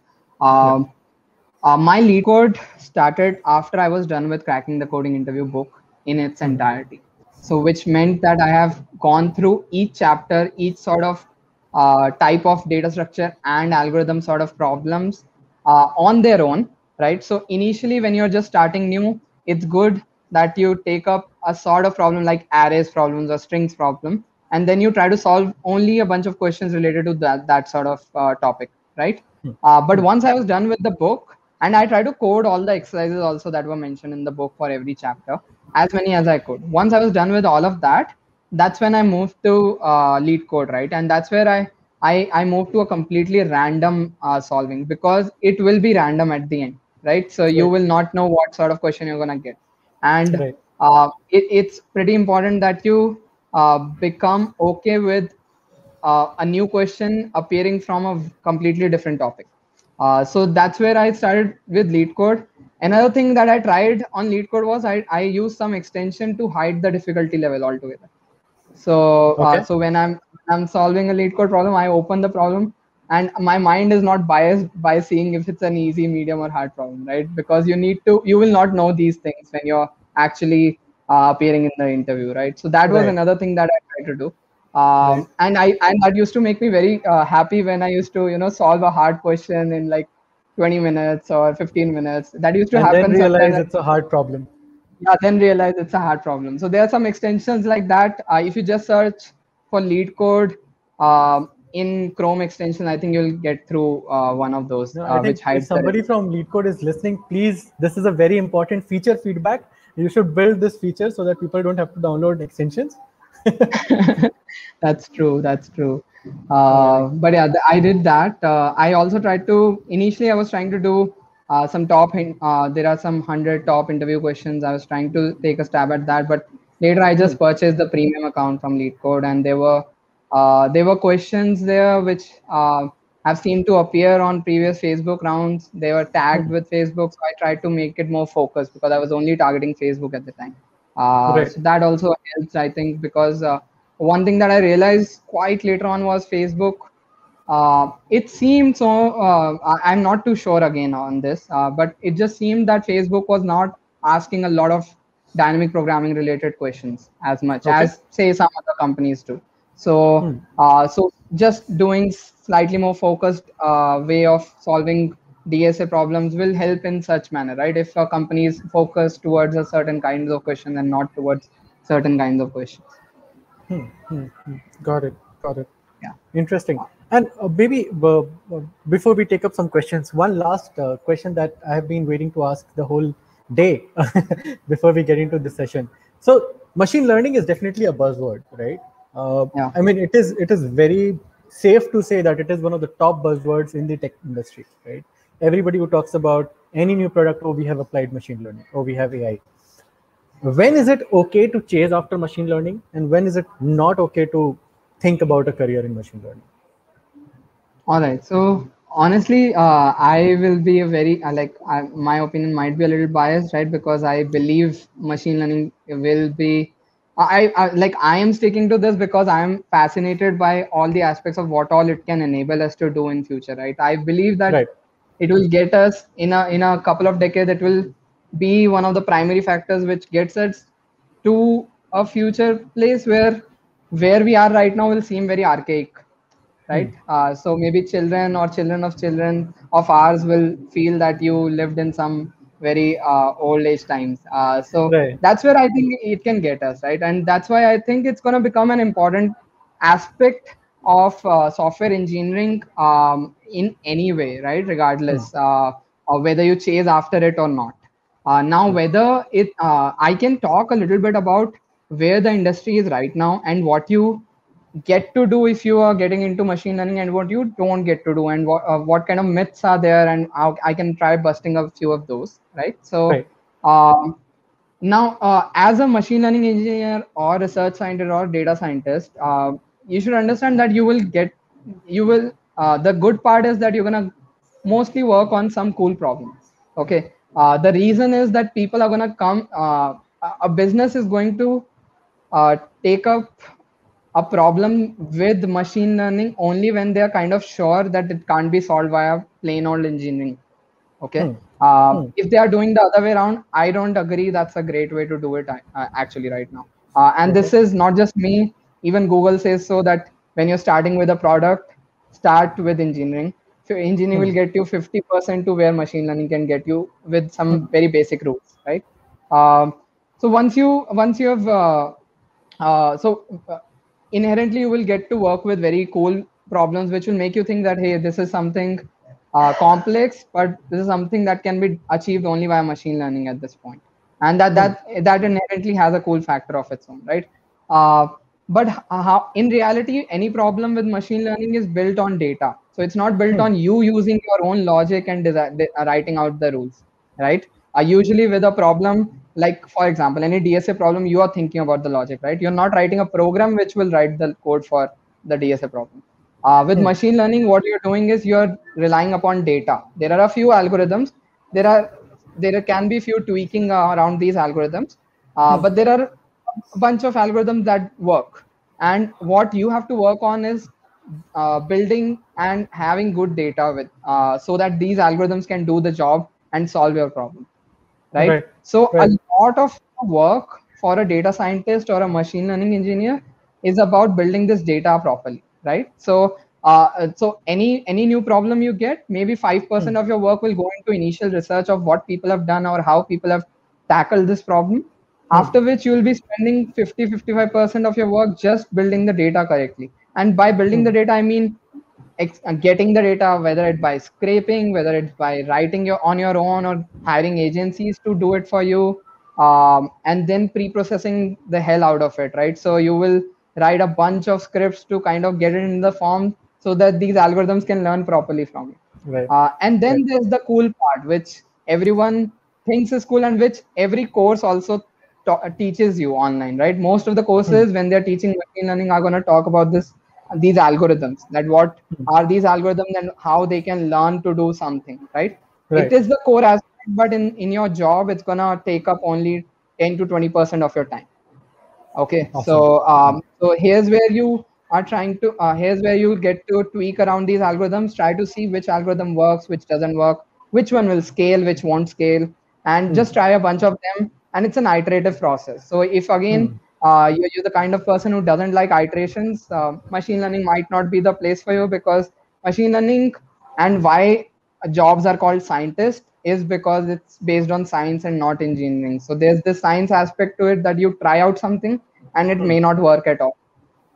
And then you're going to try again with something else. And there is that aspect which, yeah, you don't usually get in engineering, right? I'm not saying that either of them is less beautiful. I like both of them honestly quite a lot, but it's just, I'm just, yeah. This is very closely reminding me of humans, like, how we talk about humans, that you only see the success and the fancy part, you do not see the failure and the years of hard work. So when you think about machine learning, it's exactly the same. There's a lot of hard work, training your machines and all of that, and people only look at the fancy part. Oh, you just did it and machine did everything. So pretty, I mean, I think that's what it makes it very, very, very interesting. Awesome. Right. Okay, right. So let's take some questions. I think, sorry, please go on. No. So I was just saying that the last part of what you will be doing in your machine learning job is communication. So exactly this part, right? A lot of people in the industry still see machine learning as a fancy tech that you can try to apply and then it'll do the job for you. Right. It's not that way. It's a very iterative work, and because of that, you need to be good at communication. Specifically, how are you promising things? Because an engineering pipeline, you can design the architecture once and then kind of plan ahead of time how many months or how many weeks or how many days it's going to take, because all of the tech is done and this is all deterministic, right? With machine learning, it's not deterministic. So you have an idea that, okay, if I prepare data like this and I use this algorithm, it should mostly work, and it may not work after one month, right? And then you have to inform your stakeholders that, hey, this did not work, but this is other algorithm which will work, because by then you've gotten to learn about it. So there's this iterative aspect for which your communication needs to change, and I think a lot of stakeholders also learn while they're working with machine learning that about its iterative nature. So a good part of being a machine learning engineer or scientist is being able to communicate these things with the stakeholders properly. Amazing. I have so many questions right now, but it's just like, I know that we have people with us. We have a lot of viewers right now who have questions. I'm so excited about this topic. I just want to keep talking about it. Okay, so we'll keep going in sequence. We'll start off with Sambut. Sambut has a question that says, what's the difference between AI engineer and ML engineer? Is there a difference? Short answer, not so much. And I would say look into the JD. There are a lot of different terms that are being used to describe an ML engineer. Job description or talking to the HR will tell you exactly what the job will entail. Is it safe to say that a lot of times these titles are used interchangeably? Yes. It completely depends on which term looks fancy to a particular company, I feel. Yeah. If it's a startup that's trying to attract a lot of people, it might just say AI engineer. Yeah, it could even say scientist of some sort. Pretty amazing. Okay, so Vaibhav, this is a very, very good question. I've been waiting to take this up. Can you explain any DSA problems, any DSA topics that are not needed in data science at all?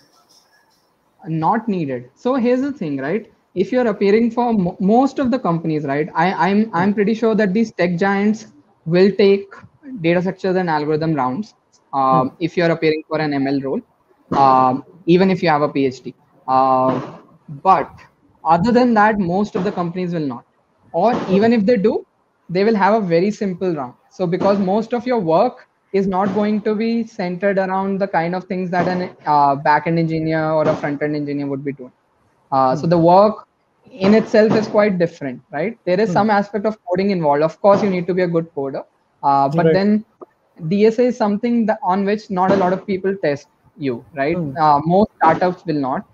Some will, but even they will be usually simple problems. So as long as you have some basic knowledge, you've done some top 50, 75 most asked questions in DSA, you'll be sorted, I think. Awesome.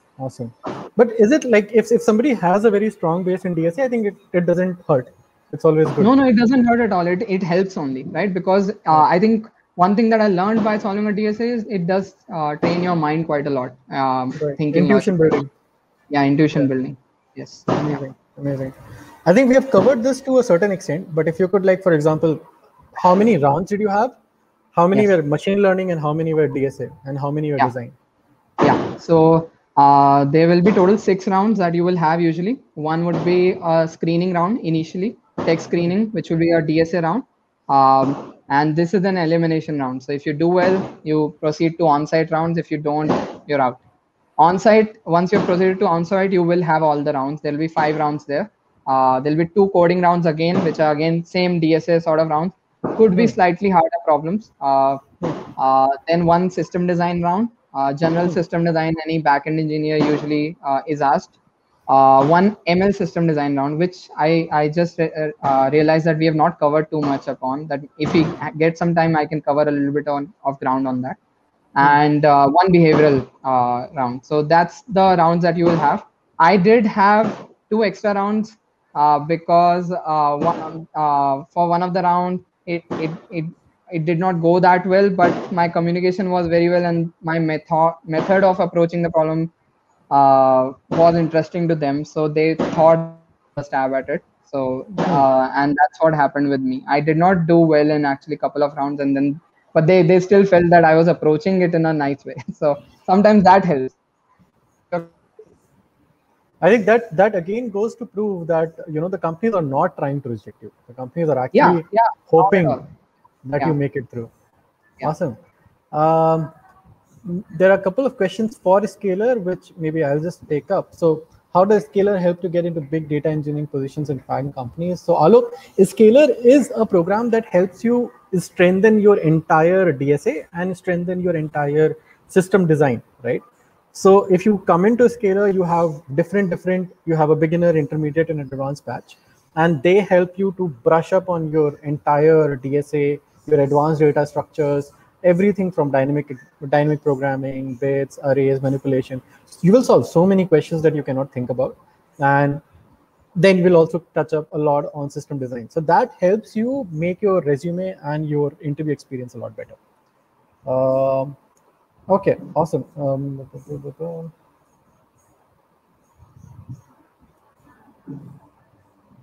Just going through all of these questions. This is such a good skill. You were talking to me and still reading all the questions. I just can't do that right now. It becomes so difficult. Kudos. I think we have covered this. Maybe just a bit about what do you think got you the call? Got me the call. That's an interesting story. I'll try to shorten it. So I regularly try to keep myself updated with machine learning as a field, right? There's a lot of interesting stuff happening every day. And I usually do this via some newsletters.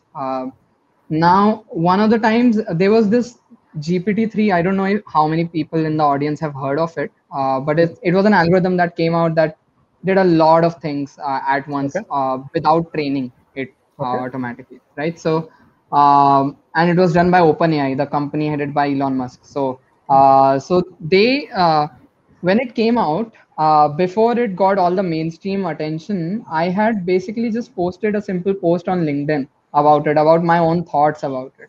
And somehow the next day I had received a message from the Facebook HR that are you interested in this sort of an opportunity. So I am not saying that it's completely a causation aspect there. It could just be two completely different things, right? But I do think that it could have been possible due to that. But yeah, that's when they reached out. I think the lesson there is that if you get to know about something, just share it on some social media. It might help you. You never know who's reading it. Right. Just put yourself out there. The more you share, the more you talk to people, the more eyeballs you have. The only recollection of OpenAI that I have is that OpenAI came to play Dota. I think OpenAI had a Dota game against Dendy, one-on-one Pudge game. It was a pretty amazing game. So that is my only recollection of OpenAI. But pretty amazing, right? We have somebody from college. So Amar is in the second year of his college, and he knows some basic machine learning. What should be his pathway? Great question, Amar. Amar, I'd suggest try to do as many projects as you can. Um, the real experience of working on a machine learning project will make you learn about aspects other than just the algorithm aspect. So a lot of courses and materials online will teach you about algorithms, but in your machine learning job, you're going to deal with data processing a lot. You're going to deal with which should be the metrics, how should you deploy it, what is A/B experimentation, A/B testing, a bunch of things, right? That come up only when you have a project with you. So I would suggest try to work on some projects. It could just be simple as Kaggle competitions. Kaggle is a website where there are usually machine learning competitions. So they will pose a problem and a data set, and you just work on it, right? Or it could be something that you just think of on your own, right? And then try a stab at it. Open source it, do not open source it, sell it. That's on you. But I would say as much as possible get like practical experience. And if you want some resources on courses, if you still need to learn more, fast.ai is the platform I recommend the most. Deeplearning.ai is another website that has a lot of good courses now. So these are two platforms that'll give you a lot of content if you want to learn about different aspects of machine learning. Awesome, awesome. We have another good question from Prabhat, which is like, if you look at the career growth, is there any pros and cons of ML versus software development? Honestly, I do not believe it to be so. I think, yeah, forget about software engineer. You pick up any position, right? Everyone's making an impact, and it may not just be Facebook anywhere, right? When a product is coming together, there is a lot of engineering, a lot of product management, a lot of designing, a lot of machine learning that's going into it, a lot of QA work, testing work is going into it, right? And each of them are equally important, I feel. So I would suggest whatever technology excites you the most, try to follow that.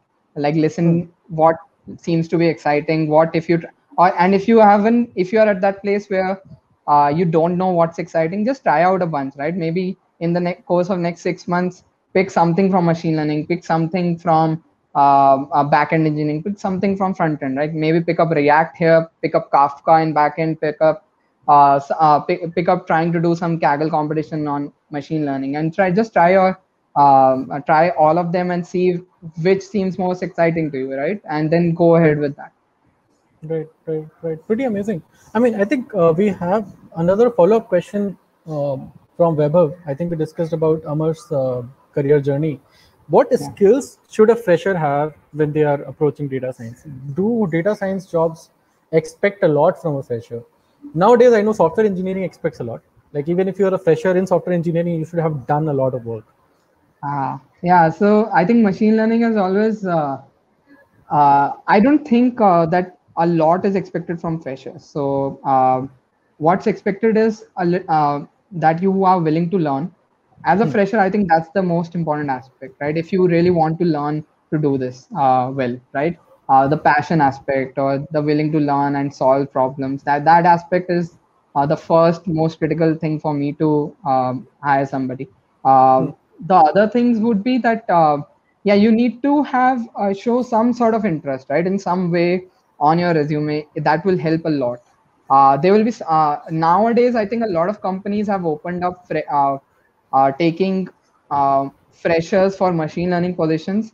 When I was sitting in my campus placements, there used to be only one, maybe couple of companies that will come for this. Most of the companies were not. In 2015, most of the companies were not hiring for machine learning roles out of college. Now there are a lot of companies, so there is a good chance that you get through. Just try to show a little bit of interest through projects or through the work you've done, through research papers, anything, right? If you've done some courses and some projects, I think that will show a good range of interest, and that can get you through. But they're going to ask you same machine learning algorithm related stuff only. They're not going to expect things like ML system design, for example, from a fresh. So it's going to be mostly knowledge based, and what algorithm would you use? What is how can you explain this algorithm? Can you explain something like decision trees, random forest? why one is better in this situation, what would you use, things like that. Right. I think projects are very, very critical, whether we talk about machine learning, whether we talk about software development. Projects show that you like to build things. You don't just like Yeah, to the theory aspect of it. right. Now, Sambad has a very good question. Like, for example, how important is it to understand the maths behind the algorithms? And how deeply must we dig into the mathematical aspect? That's an Before amazing we question. get Yeah. into that, do you Yeah. love maths? I like maths, the aspects uh, that are involved in machine learning. Somehow those are my favorite aspects of math. I did do a Right. master's in mathematics from Bits Pilani while studying there, besides Right. computer science. So, but there are also some aspects of maths that I do not like so much. There is an entire field on abstract mathematics, wasn't my cup of tea. But probability, statistics, and algebra and calculus. These are the four things that will come play a role somewhere in machine learning, right? And these are the things that will cover that you need to cover. Now there are very good places to go now. You can try to check out StatQuest as a YouTube channel. Can I type these somewhere? Or Yeah, you can maybe post I'll a type it. Yeah. yeah, you can post a comment. Yes. StatQuest, and then there's three blue, one brown, right? So you can try to cover a lot of math ground behind algorithms and behind what goes into machine learning just through these two channels to start with. If it feels interesting, try to go deeper into it. I feel a lot of software engineering ML jobs nowadays do not require so much of you delving into the mathematics of it. However, the Right. maths is always a bonus aspect. It will get you far. So if you like it, if you do not mind it, try to study it and understand it in more depth. Yeah, Right. I think knowing how something works always helps. You can sort of, that's how you go towards the other side where you create libraries for others to use. exactly. Yeah, yeah. Awesome. Okay. Kritika, I think Bhavul mentioned it took about 6 months for the entire preparation journey. So 6 months, including all the interviews, were over in that as well. So Okay. not just the preparation. So Right. interviews were also placed in those 6 months. Right. How theoretical do we need to go for ML? I think we've already somewhat covered it. Uh, Thank you, Kangdas. We'll try to make more tutorials in Hindi. We'll try to have more conversations in Hindi. I'm really sorry for making it very English oriented. Um, can you maybe tell a bit about the importance of statistics in machine learning and the performance of ML models? Statistics. I'm assuming this is regarding studying statistics to understand how models are working. For that aspect, yeah, there are essentially a lot of models work on probability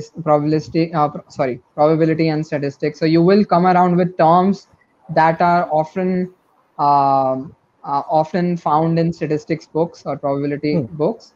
Normal distribution, p-values, null hypothesis. These are some things that become common when you're working in an ML job. uh, it's I would say at this point there's enough material on the internet that if you do not want to do a deep dive of a statistics course on its own, you don't need to. You can study the aspects that appear in machine learning, and they will be covered in one or the other platforms or courses, or even some medium articles itself. Right. Awesome. Kritika says that Bhavul, you have an amazing Medium article. She has been following you for a very long time, and I think you've also written a bit about machine learning. So I'm just going to post that link here if somebody wants to, look at that. One last question, and then we can maybe call it a night. From Manoj, I think we can take the last few minutes to talk about these. What Yeah. did you exactly mean by ML system design? How to prepare for case-based ML questions like A/B testing, etc., etc. Yes. So thanks, Manoj, for asking the question. I wanted to Yes. cover this. So this is the aspect that will that makes fan companies ML positions different than rest of the companies. ML system design is where you will be asked a problem statement, just like system design. That hey, you will need to design say something like Facebook feed or YouTube feed, right? The home screen. And but now you have to talk about this problem from an ML perspective. Okay, so now what usually is expected in this problem is to cover the entire ground of all that is utilized in ML. So first you will need to understand the problem. Like if they are talking about Facebook feed, okay, then what am I trying to optimize? I would want more engagement, for example, right? I would want more people to stay on the feed, right? So these this is more product level related discussion that you'll start with.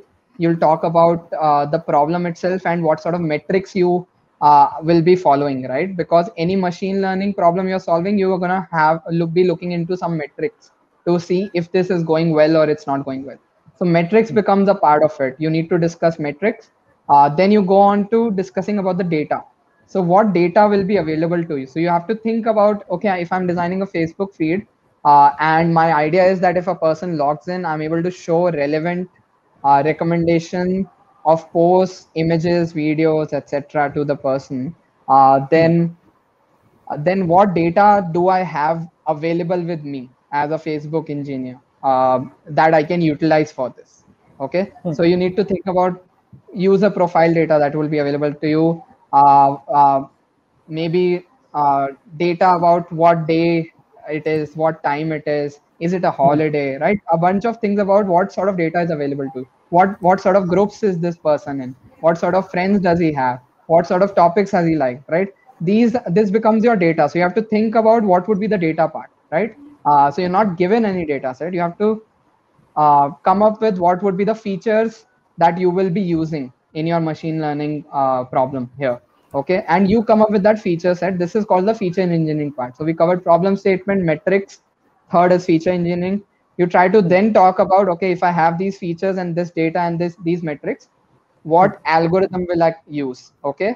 Now, when you're talking about the algorithm, it could be something simple as logistic regression. It could be like decision tree, random forest, XGBoost, neural networks, deep learning based any sort of architecture. And you have to be able to justify the decision. Just like in system design problems, you have to kind of justify your architectural decisions. Here, you have to justify which metrics you're choosing, why these features, and why this algorithm, right? Will it scale for this problem? There are going to be 1 billion people using Facebook every day. These many calls happening to the feed. Will your algorithm be able to make enough predictions at runtime, right? So you talk about algorithm aspect, after which you talk a little bit about deployment aspect, right? So how are you going to deploy this? Is there going to be A/B testing used? What happens? What sort of debugging strategies would be there? What if something goes wrong? How will you debug it?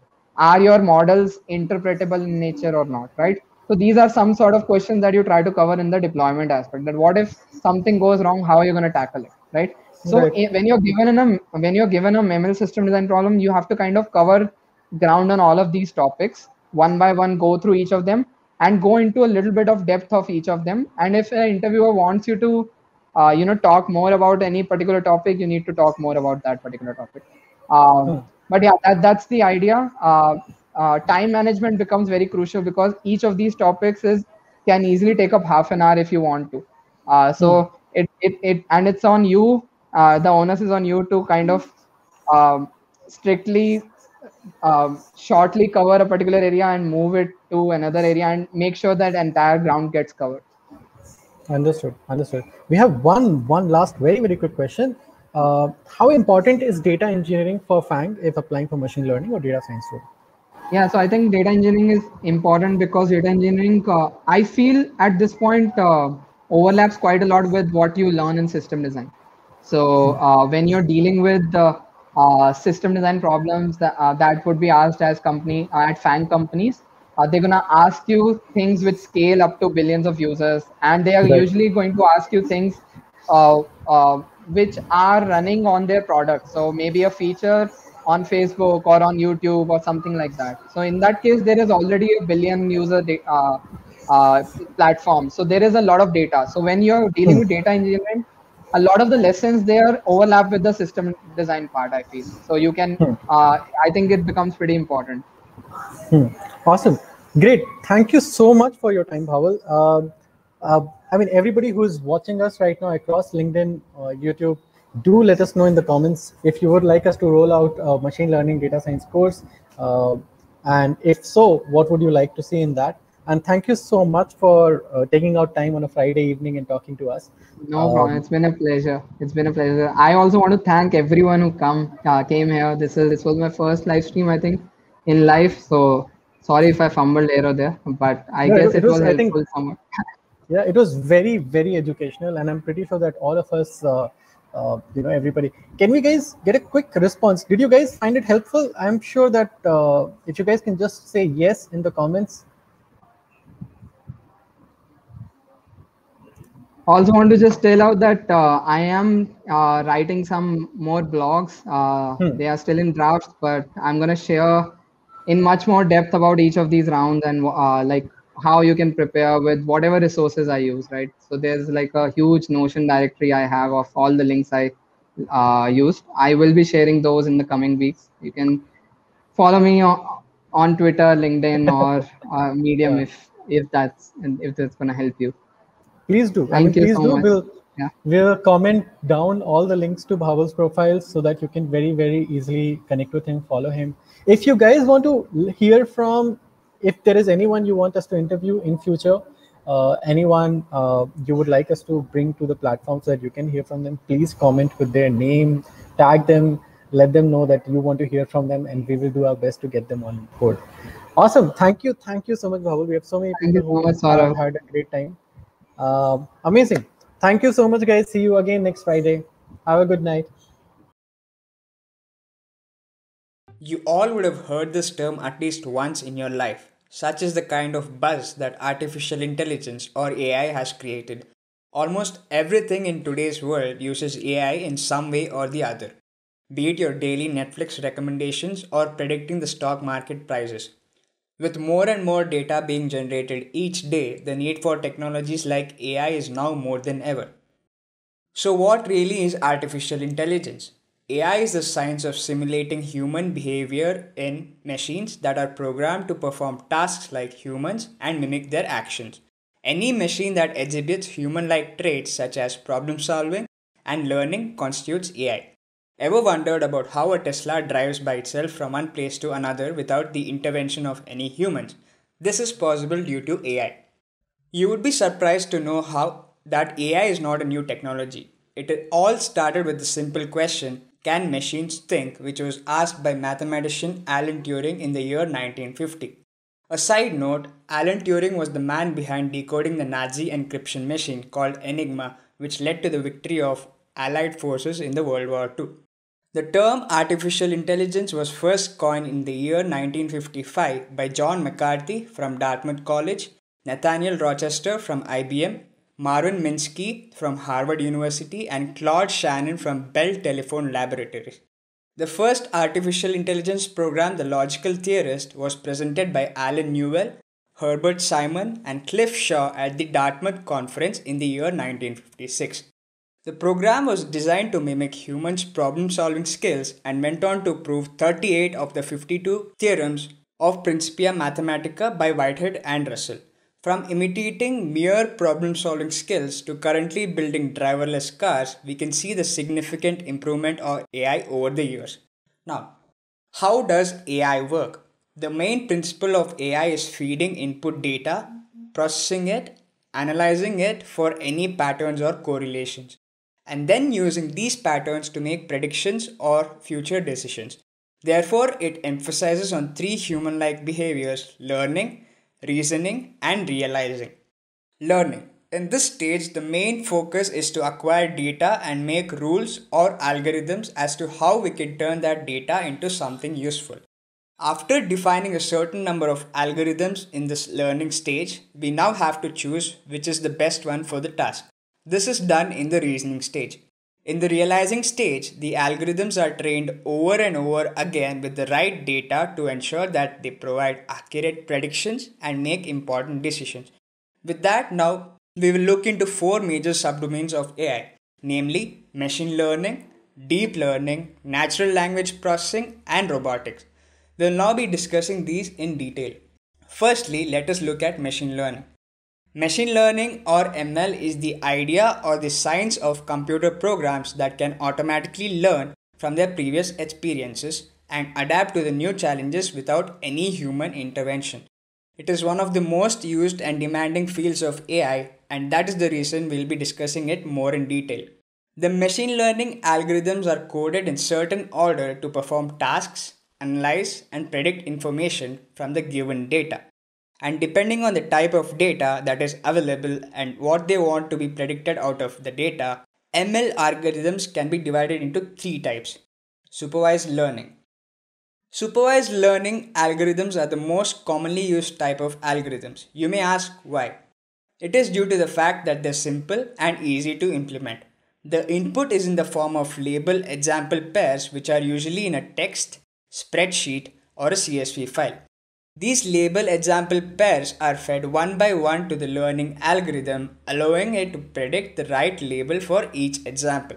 The algorithms are focused on one single task or a problem. An example of a label example pair is as shown below. Here you can see that the employee name, employee ID, gender, position, department, and employee satisfaction are all attributes of one dataset. Moving on to the next one, unsupervised learning. We can say that supervised and unsupervised learning are two extreme ends.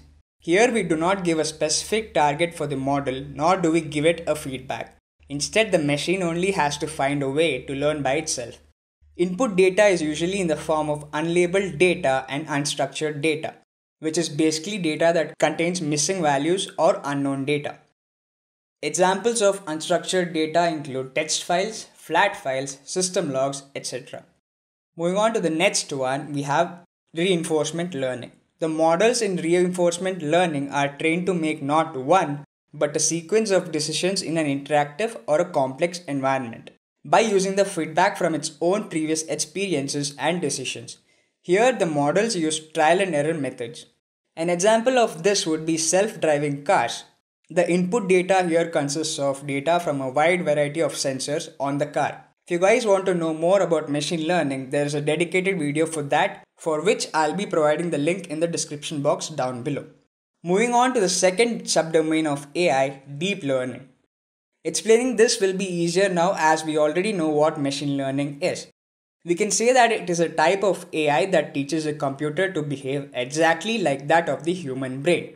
From the learning stages to predicting and classifying information, a deep learning network processes and analyzes data like how a normal human brain would process it. This is done with the help of neural networks. Neural networks are a set of algorithms that are modeled after the human brain, with recognizing patterns as the main motive. Structure of a neural network consists of a number of nodes, which are loosely designed to compute like that of a neuron in the human brain. Typically, neurons are arranged in a series of layers. The input layer, which receives various forms of data from the outside world. The hidden layer, this is where the computations happen. This layer consists of many units and its main job is to convert the input data into something that can be used by the third layer, which is the output layer. An analogy of deep learning would be that of a child who is learning a new language. The next subdomain of AI is natural language processing, or NLP as it commonly called. NLP deals with communication between humans and machines by natural language. The technique involves processing of human languages and it enables the computers to read and understand data, mainly by imitating human natural language. In layman words, NLP algorithms try to break down the language into shorter, simple pieces, understand the correlations between those pieces, and determine how the pieces can be put together to create meaning. NLP is important as it makes it possible for computers to hear speech, read text, interpret it, and determine which parts of the text or speech are useful. Some of the applications of NLP include speech recognition, Twitter's sentiment analysis, which is used to filter hate language from various tweets, and spam detection. Lastly, we'll move on to robotics. As the name suggests, robotics involve the programming and designing of robots. Robots are often deployed to perform tasks which are laborious and difficult for humans to perform. Robotics is probably the only field where software, electronics, and mechanics are brought together. It has computer programs that tell the robot what, when, and how to perform a particular task. It consists of mechanical components for performing that task, and it has electrical elements for providing power and controlling the machinery. Some of the main applications of robotics are manufacturing, military applications, outer space applications, and health service. With the number of applications of AI increasing each day, people might only think of one question: will AI eat up jobs in the future? Not all the applications of AI are the same as factory automation or robotics. Industry sectors which involve manufacturing goods and products thrive on efficiency and low cost. They would save so much investing on AI when compared to investing in human labor. In fact, some factories in the world have already made their complete process automatic, and there are more factories which will follow the same feat in the future. But there is no need to panic because reports from various giant firms state that AI will create a plethora of new jobs.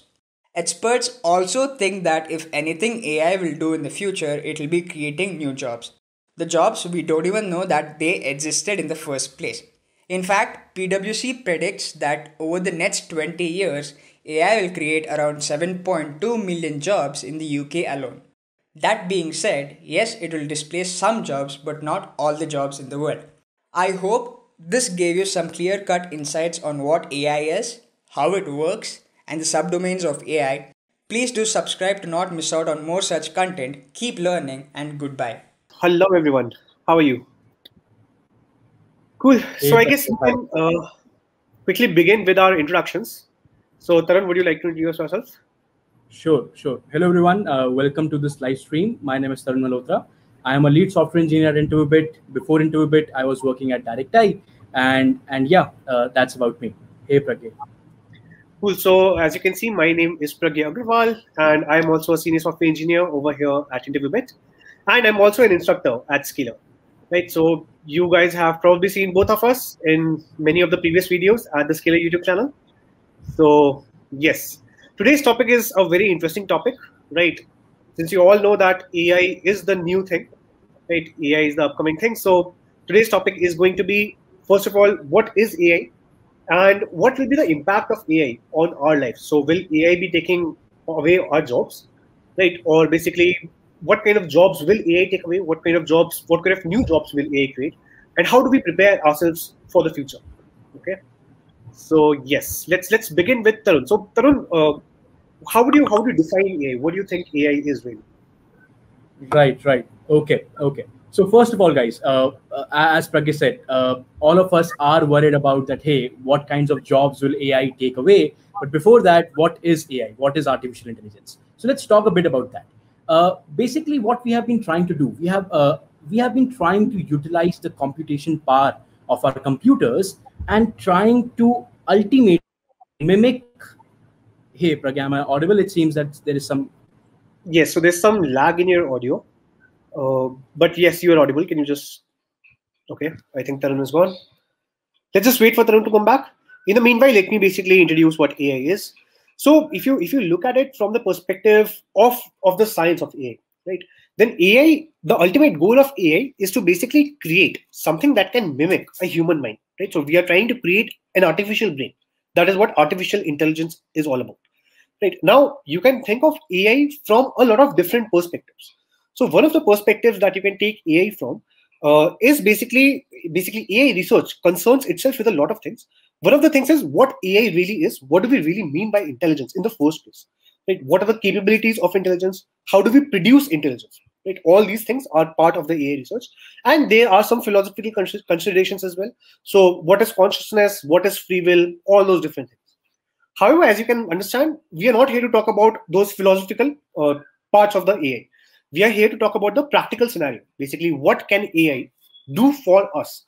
Right? What are the capabilities of AI, and how will AI change the future as we see? Okay. So, leaving aside the theoretical definition of AI, what can AI do? Right. So yes, Tarun is back. So yes, Tarun, could you tell us what AI from a practical perspective? What will AI do for us? Sure. Okay. Yeah, so basically AI, artificial intelligence, trying, as the name suggests, that you are trying to generate intelligence which is artificial, which is not human.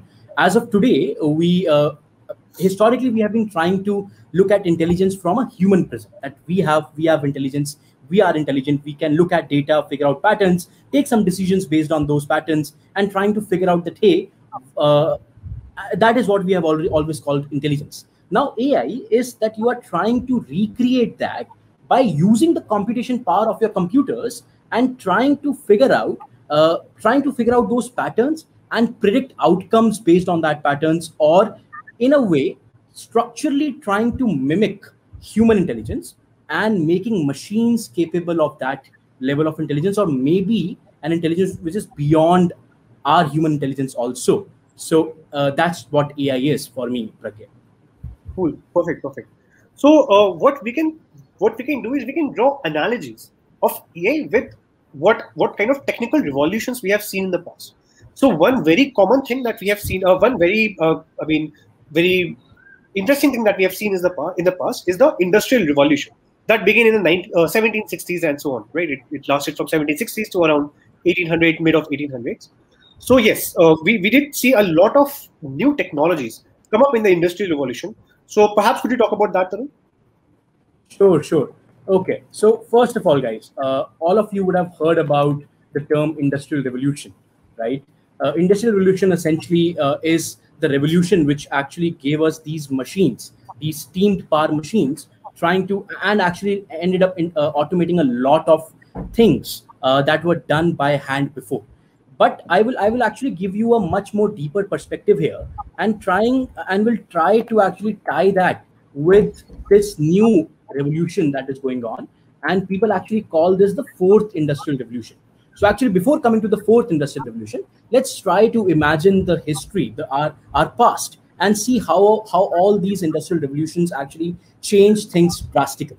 So the first industrial revolution, as Pragya said, was in the 17th century or the 18th century, is the industrial revolution which actually gave us the steam powered engines.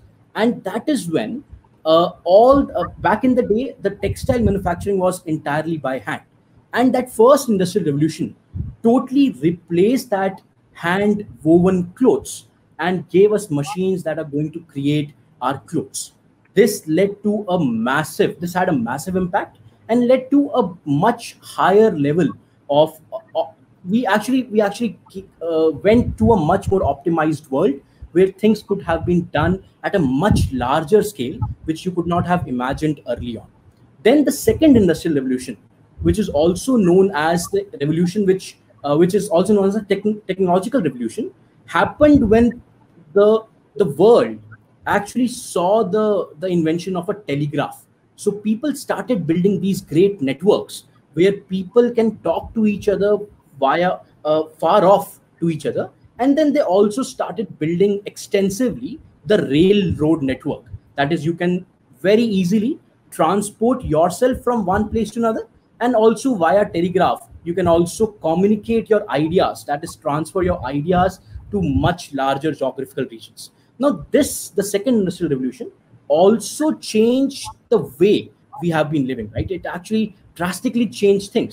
Early on, if you can't actually move very quickly to different parts of your country, what would really happen is that there are some centers of all the innovation, some centers of all the trade, and some centers of all the education also, and everything beyond the geographical reach was a place where not a lot of things happened.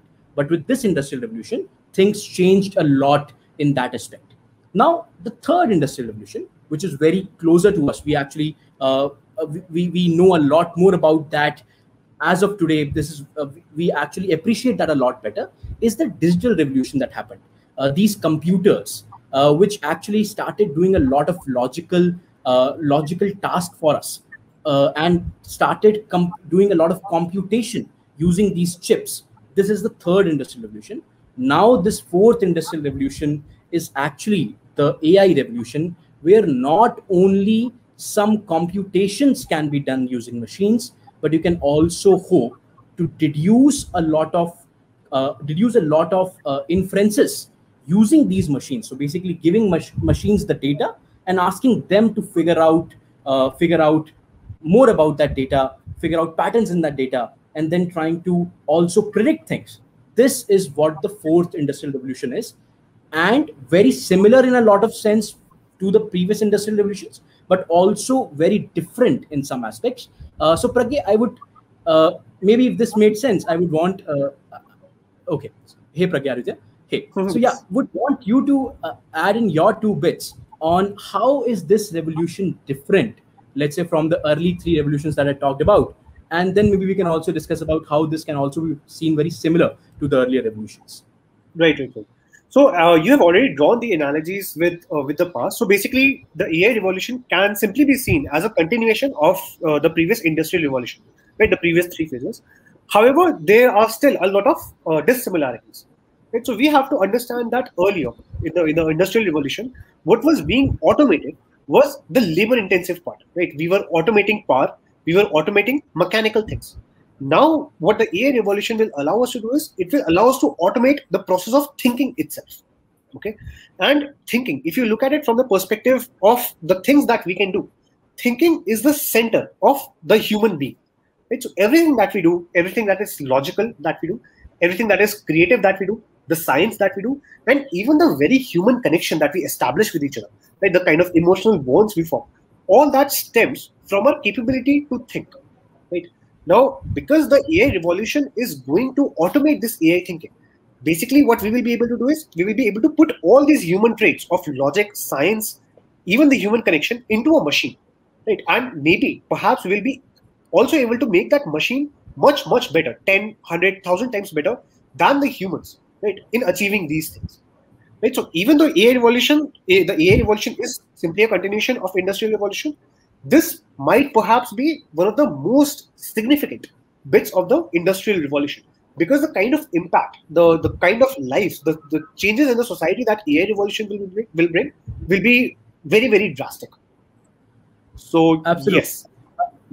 Pragya, I would just want to add one thing here. Of course, this revolution may actually take us to a world where the rate of change is going to be very, very high. We all appreciate that. But there is also, I would want to point another underlying similarity. So the rate of change today seems to be very, very high with this fourth industrial revolution. But if you try to imagine the kind of world that was before the earlier industrial revolutions also, you would realize that actually the world changed a lot with those revolutions also. But now when we look in hindsight, it seems that, hey, it was a small change, but that was a small change only because where we are today. But if you look at the perspective from that time of the world, then you will realize that maybe the changes then also were very, very huge. For example, just imagine that if there were no machines whatsoever, right? If there are no machines, the humans can actually hope to be most productive by doing laborious jobs. You actually farming yourself by hand, you producing goods yourself by hand. That seemed to be the most outcome driven work that you can do back then. But with the machines, that changed. Our perspective changed. Our what we feel is important changed, because there are a lot of things that can automatically be done. Similarly, today also, the things that are very important to us today, the jobs which gives us which are very well paid today, may change drastically in the next few years, given that our machines are getting more and more intelligent, and a lot of things that seem to be very, very optimized usage of our time today may not be the same as we look a few years later. So that's very, very important to understand. That's right. So basically talking more about this point, you said that some jobs, I mean, most of the jobs that we thought were productive way back in the time before the Industrial Revolution, after the Industrial Revolution, we realized that those jobs are perhaps not the most productive use of our time. Right? We can invest our time much better in some other jobs. So if you look at it from today's perspective, what kind of jobs do you think the AI revolution will take up? So the title of our video is, I mean, let's come back to the main topic that we're trying to address over here. That AI is guaranteed to take away some jobs, right? That is beyond question. AI will definitely take away some jobs. What kind of jobs will AI take up first? So yes, what do you think, Tarun, about that? Right, Pragya. So the best way to look at this would be to look at the jobs that are already being taken away by AI, right? So the first thing that I would want to talk about is the warehouse jobs. So today we have the Amazons of the world delivering millions and billions of packages all throughout the globe. You would realize that warehousing those packages and then sorting those packages to make sure that you are delivering the right package to the right place, that involved before this fourth industrial revolution, that involved a lot of labor, a lot of manual labor. Today, if you look at the warehouses of these big organizations, you would see that 90% of the job is actually automated. There are humans, but most of them are just supervising, making sure that there are not some exceptions that happens, and how do you handle those exceptions, and also then doing some interface job. That is, a lot of work is done by the AI, by the machines, and you just act as an interface and get the things done, take them to completion. So of course, warehousing jobs are being replaced as we speak with artificial intelligence. The next kind of jobs that I would want to talk about is the jobs of, let's say, customer support. You calling somebody in a call center, trying to get your job done, asking them your doubts, telling them about, hey, why is this not working? How should I get this to work? This happened to be a very big employment opportunity for us. And this was a good use of your time, because you are now assisting others to use a product that you have created. But now this is a job which is being disrupted by AI at a very, very big pace. You would see a lot of companies out there in the world today trying to build these chatbots, trying to automate the experience of users, and automatically trying to figure out that, hey, what's the right resolution for this particular this particular use case. So all of us are using Swiggy, all of us are using Zomato. Today, if you order something on Swiggy and you realize that, hey, the order is not as per my requirement, the first thing that you do is you actually go to a chatbot. You don't actually get connected to a human immediately. You go and talk to a chatbot, and only in some exceptions you actually talk to a human, because most of your otherwise interactions can be handled by a machine itself. So yes, all the jobs, and if you try to understand the pattern behind these jobs, so I talked about two jobs right now, warehousing, I talked about, let's say, customer support. Let me also talk about one more job, because then the pattern will become much more evident. And Pragit, then maybe you can add your ideas on the same. The third job that I would want to talk about is the business of underwriting risk. So I will just talk a bit about what do I mean by underwriting risk. So whenever you buy an insurance policy, right, you go and you try to buy a life insurance policy, you try to buy a health insurance policy, the companies are trying to assess what kind of a risk profile do you belong to. And based on your risk profile, do you smoke, you don't smoke, how healthy is your liver right now, how healthy is your heart right now. Based on that, they will try to estimate how long are you going to live. And based on that, they will decide what kind of a premium they would want to charge you, so that they can balance this risk. Now, this is a job which requires you looking into lots and lots of data, trying to make sense out of the data, and trying to look at patterns in that data, and then figure out that, hey, what kind of a risk profile this particular individual belongs to. Now, this is also a job which I am pretty sure will be automated massively in the next few years. Already we are seeing companies emerging in this space which are trying to automate all this. Now, if you look at all these three things together and try to look at an underlying story, that what kinds of jobs are these, what is the underlying pattern amongst these jobs that AI is very easily being able to automate today, you will understand that all of these jobs are essentially you trying to make sense out of a bunch of data points, right? So you have rich data available. You earlier required a human person there to figure out this particular instance belongs to which part of my data landscape, and how can I solve this issue based on how this was solved in the past, or what does the FAQ document tell me to solve this based on. Now, this is basically you looking at an instance, trying to do pattern recognition, and then trying to answer how to do it. If you look at all three jobs, warehousing, that is how do you transport a packet from here to here, what is the best route here, and how can you use machines to transport data within the same warehouse, or let's say outside the warehouse as well. And similarly, if you look at underwriting risk jobs, or you look at these customer support jobs, you will realize that you required a human to look at an instance and trying to figure out where does this instance belong to, and then coming to a resolution, and now AI is very easily being able to remove these jobs and automate these jobs. So the idea being that if there are some repetitive jobs that we as a human race is doing, those jobs can be the first jobs that can be automated. Pragya, maybe what do you feel about this?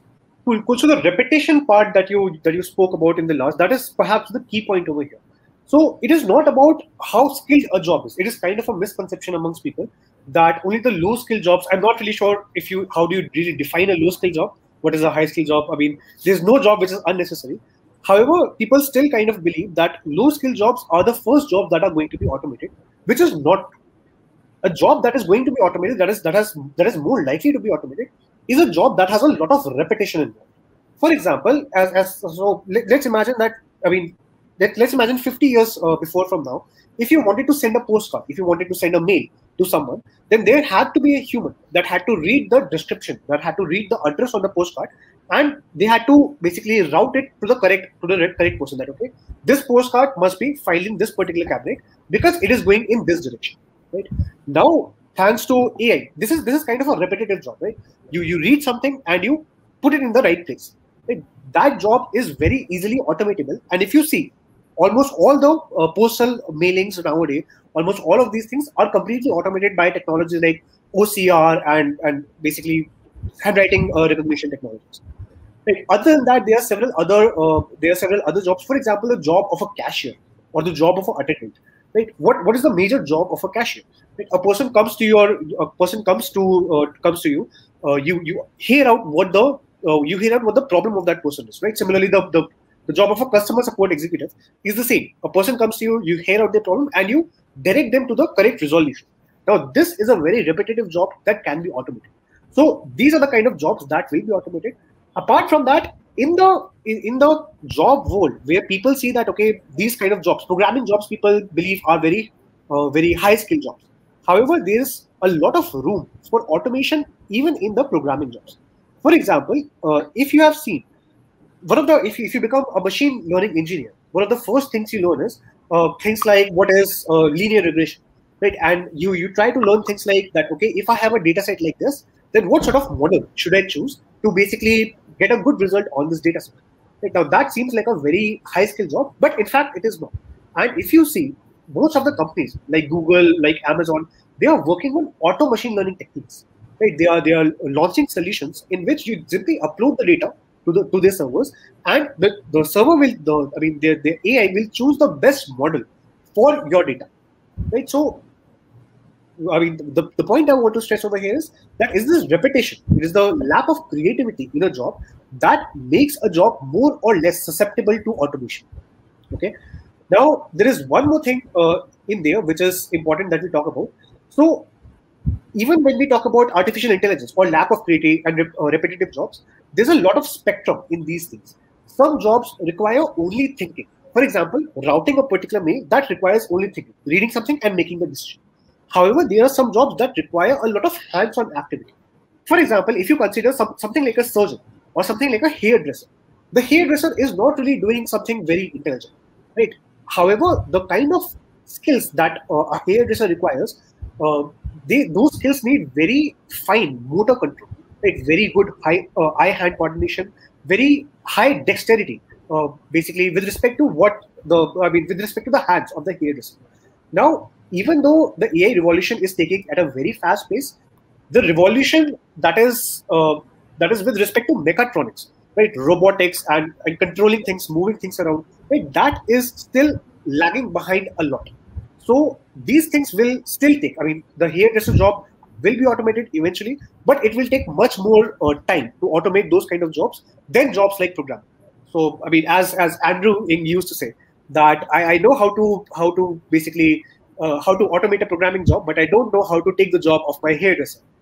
So right. Yes, so that's a very, very interesting point that Pragya you raised. I would actually want to go back a bit on this point and actually hammer this point across, because this should be very, very interesting to our audience. Our audience is primarily programmers, and now what they have just heard is that the probability of AI replacing the job of a hairdresser is much lower than the probability of AI replacing a job of a software developer. Now, Exactly. this seems very interesting, and maybe also a bit depressive also, that maybe you should maybe become a plumber or a hairdresser today if you want to have a job in the future. But now let's talk a bit more about that. When Pragya said that, hey, the programming jobs can be automated, of course they can be, but it's very important to understand how can you sail through this transition without you personally getting hit. Now, in a programming job, there are multiple aspects, right? The first part is that, hey, what most of us actually usually do is we build some APIs, we build some CRUD applications, right? Now, building a very simple API where you would want to pull out data from one side and then show it in a view somewhere else. So basically building these basic APIs is a job, or a part of the job that you can also imagine is very repeatable in nature, right? You just need to repeat a few steps over and over again every single time. Now, this is a job which is perfect to be automated. AI can automate this very easily. But at the same time, there are some other parts of a software engineering job that will not be that easy to be automated. For example, a software engineer also needs to architect systems, right? You need to architect systems. You need to figure out that, hey, how will my system handle scale? Where do I want to introduce what kind of a layer do I want to introduce? Do I want to cache some of this? Do I want to store this in what kind of a data store format? How do I want to retrieve it? And basically trying to build the architecture of a system. This part of the job is not very repeatable. You can't just look at a system, you just can't look at system design of YouTube and say, I'm just going to copy that verbatim while building a new application. You will have to make tweaks, you will have to come up with new designs with each and every problem that you are solving. This is not going to be very easily replaced by intelligence. And when I say this, please bear in mind that we are talking about the next 10, 12 years. We are not talking about the next 200 years. In the long run, all of us are dead, right? So let's not talk about what happens 200 years from now or 100 years from now, but let's talk about what happens in the near foreseeable future.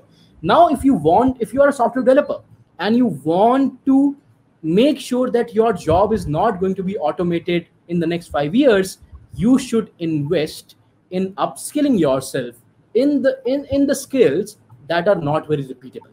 So how do you design a system? And also, let me talk about one more aspect here. So a lot of us are product engineers, right? So we are the owners of a product, a small product, and we also code it. We also build it up. Now, building it up will require, again, two kinds of things. One thing which is very, very repeatable, most likely that will get automated. But then there's the other part, that is what to build, how to build, why to build, maybe talking to a bunch of hundreds of your customers, trying to figure out what exactly your product can help them solve. Now, this is a job which is not going to be automated by AI very soon. Of course, you have a technology, but how do you leverage that technology? What do you build using that technology?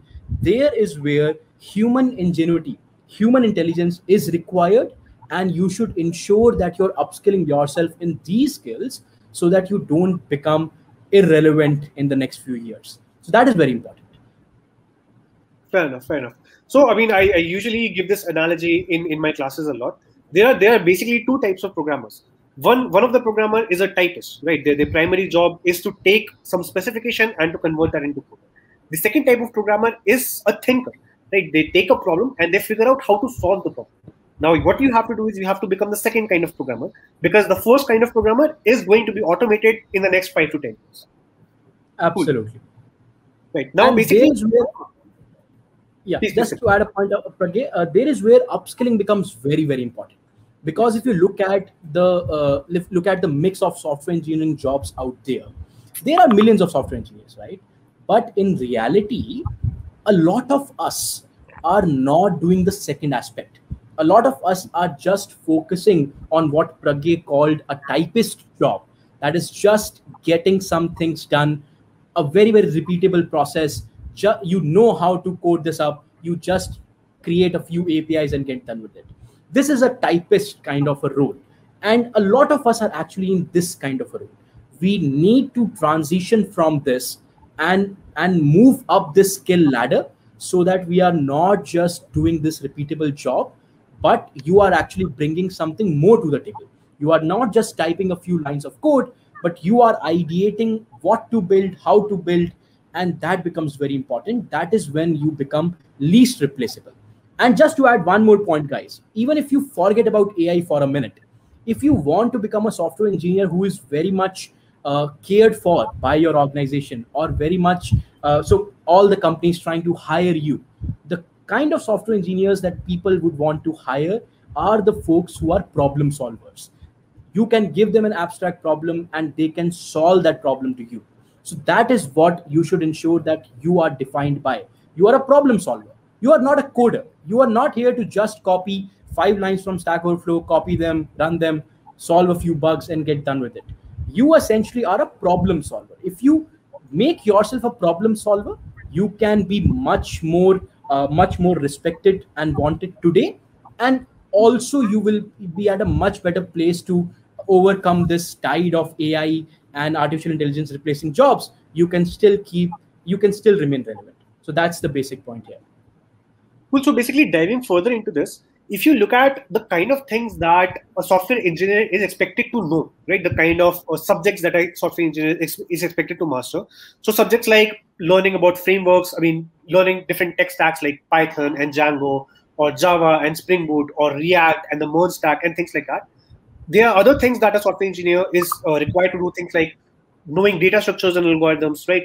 Knowing about system architecture. So Tarun, what do you think out of this spectrum of the kind of skills that a software engineer is required to do?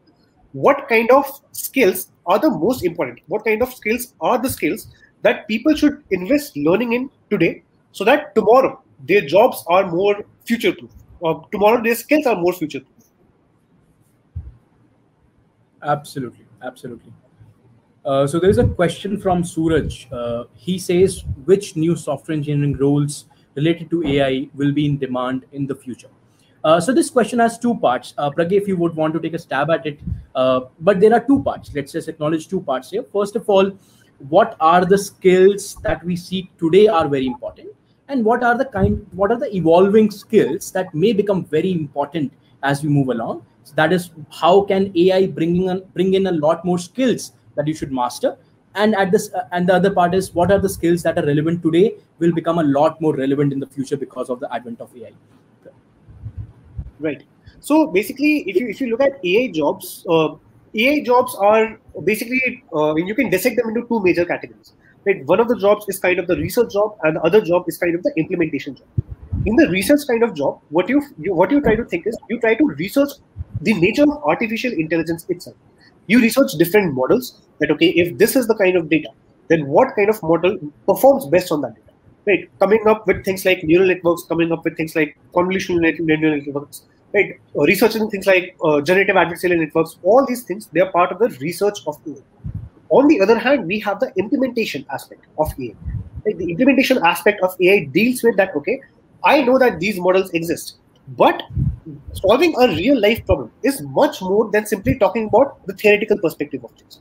Right? So I have to understand where I'm getting the data from, how do I clean that data, how do I make sure that the models that I'm applying, they actually are performing well in practice, and my customers are getting what they really want. Right? So there are two parts of this AI field. Now, in both the parts, there are some jobs which can be automated, and there are some jobs which are more difficult to be automated. So if you look at it from the research perspective, there's a lot of papers that are coming out nowadays, which are not doing any innovation. They are simply saying that, okay, we have this kind of problem. Nobody has applied this model on this problem, so let's apply this model on this problem. Let's see what the result is, and let's publish that. Right? Let's just publish that. That is something that is highly automated. Right? So you can expect in the future that those kind of research activities, those kind of jobs, right, will be reduced in the near future. The new jobs that will come up in AI will be the jobs that research new models, right? Okay, what sort of new idea can I come up with that is going to help improve my model, right? So drawing analogies or drawing inspiration from the nature, just like we have convolutional neural networks, drawing inspiration from the way our basically visual cortex works, right? Jobs like this will be more in demand.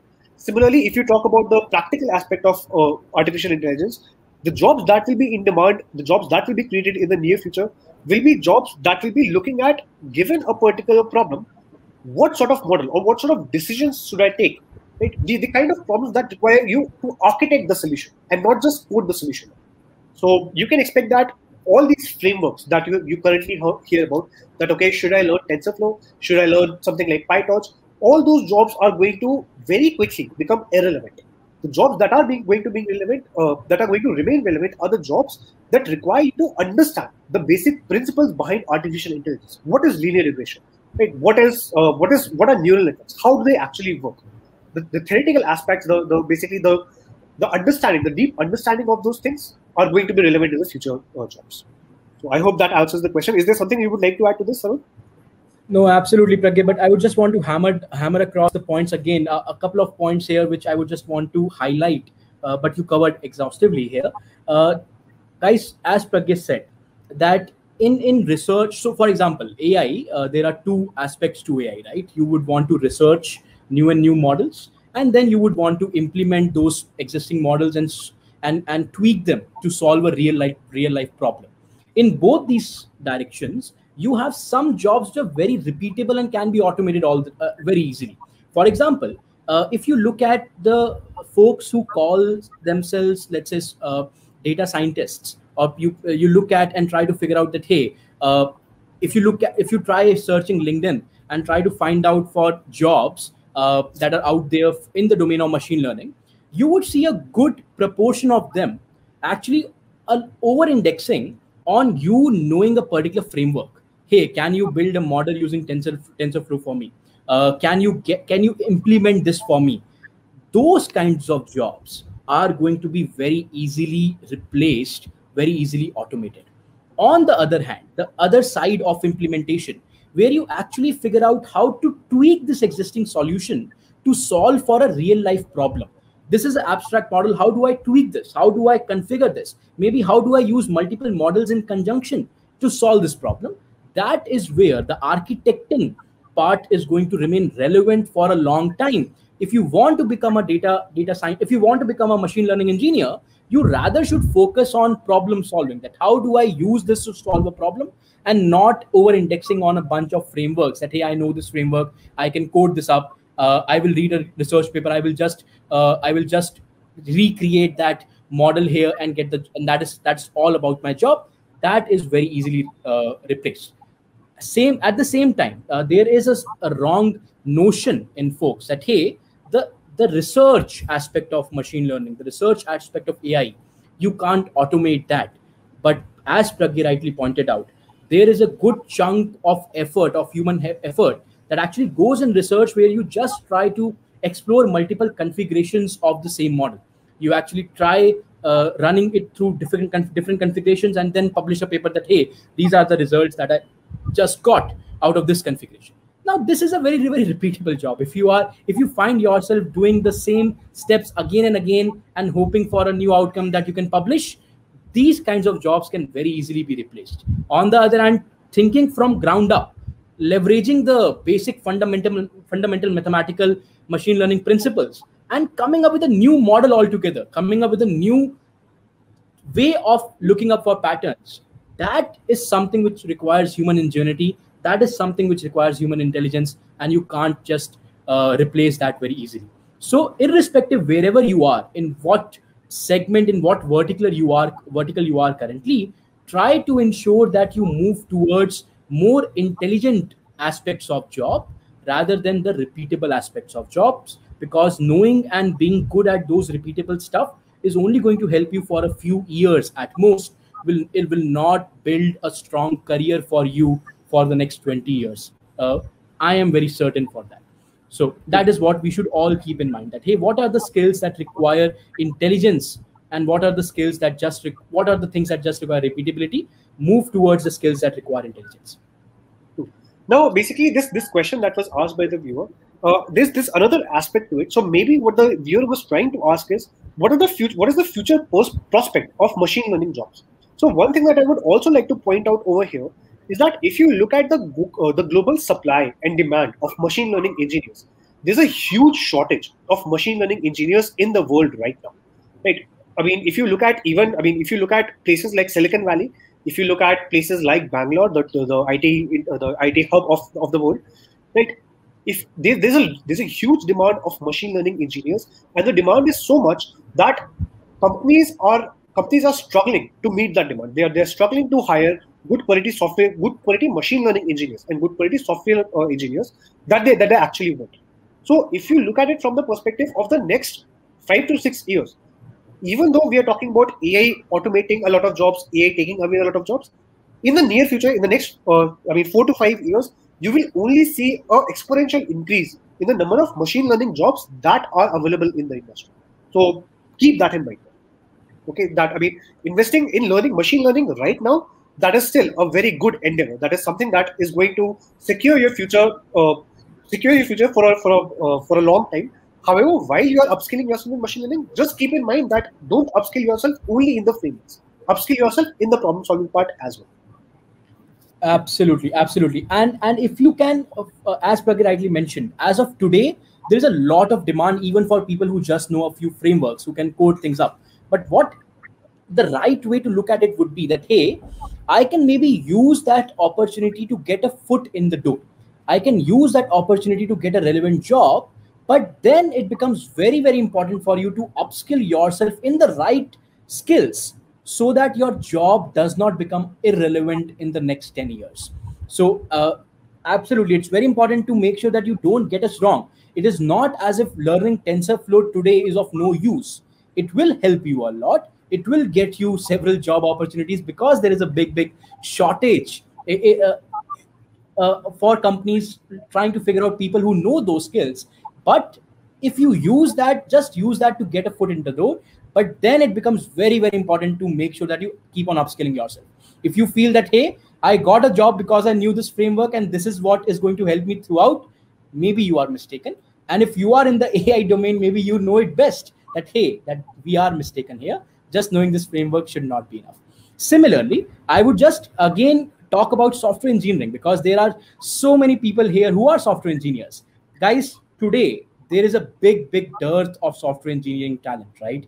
You talk to any startup founder, the single most important resource that they will talk about is that, hey, I have capital. There is because of the Fed, US Fed, you have so much capital out there in the world.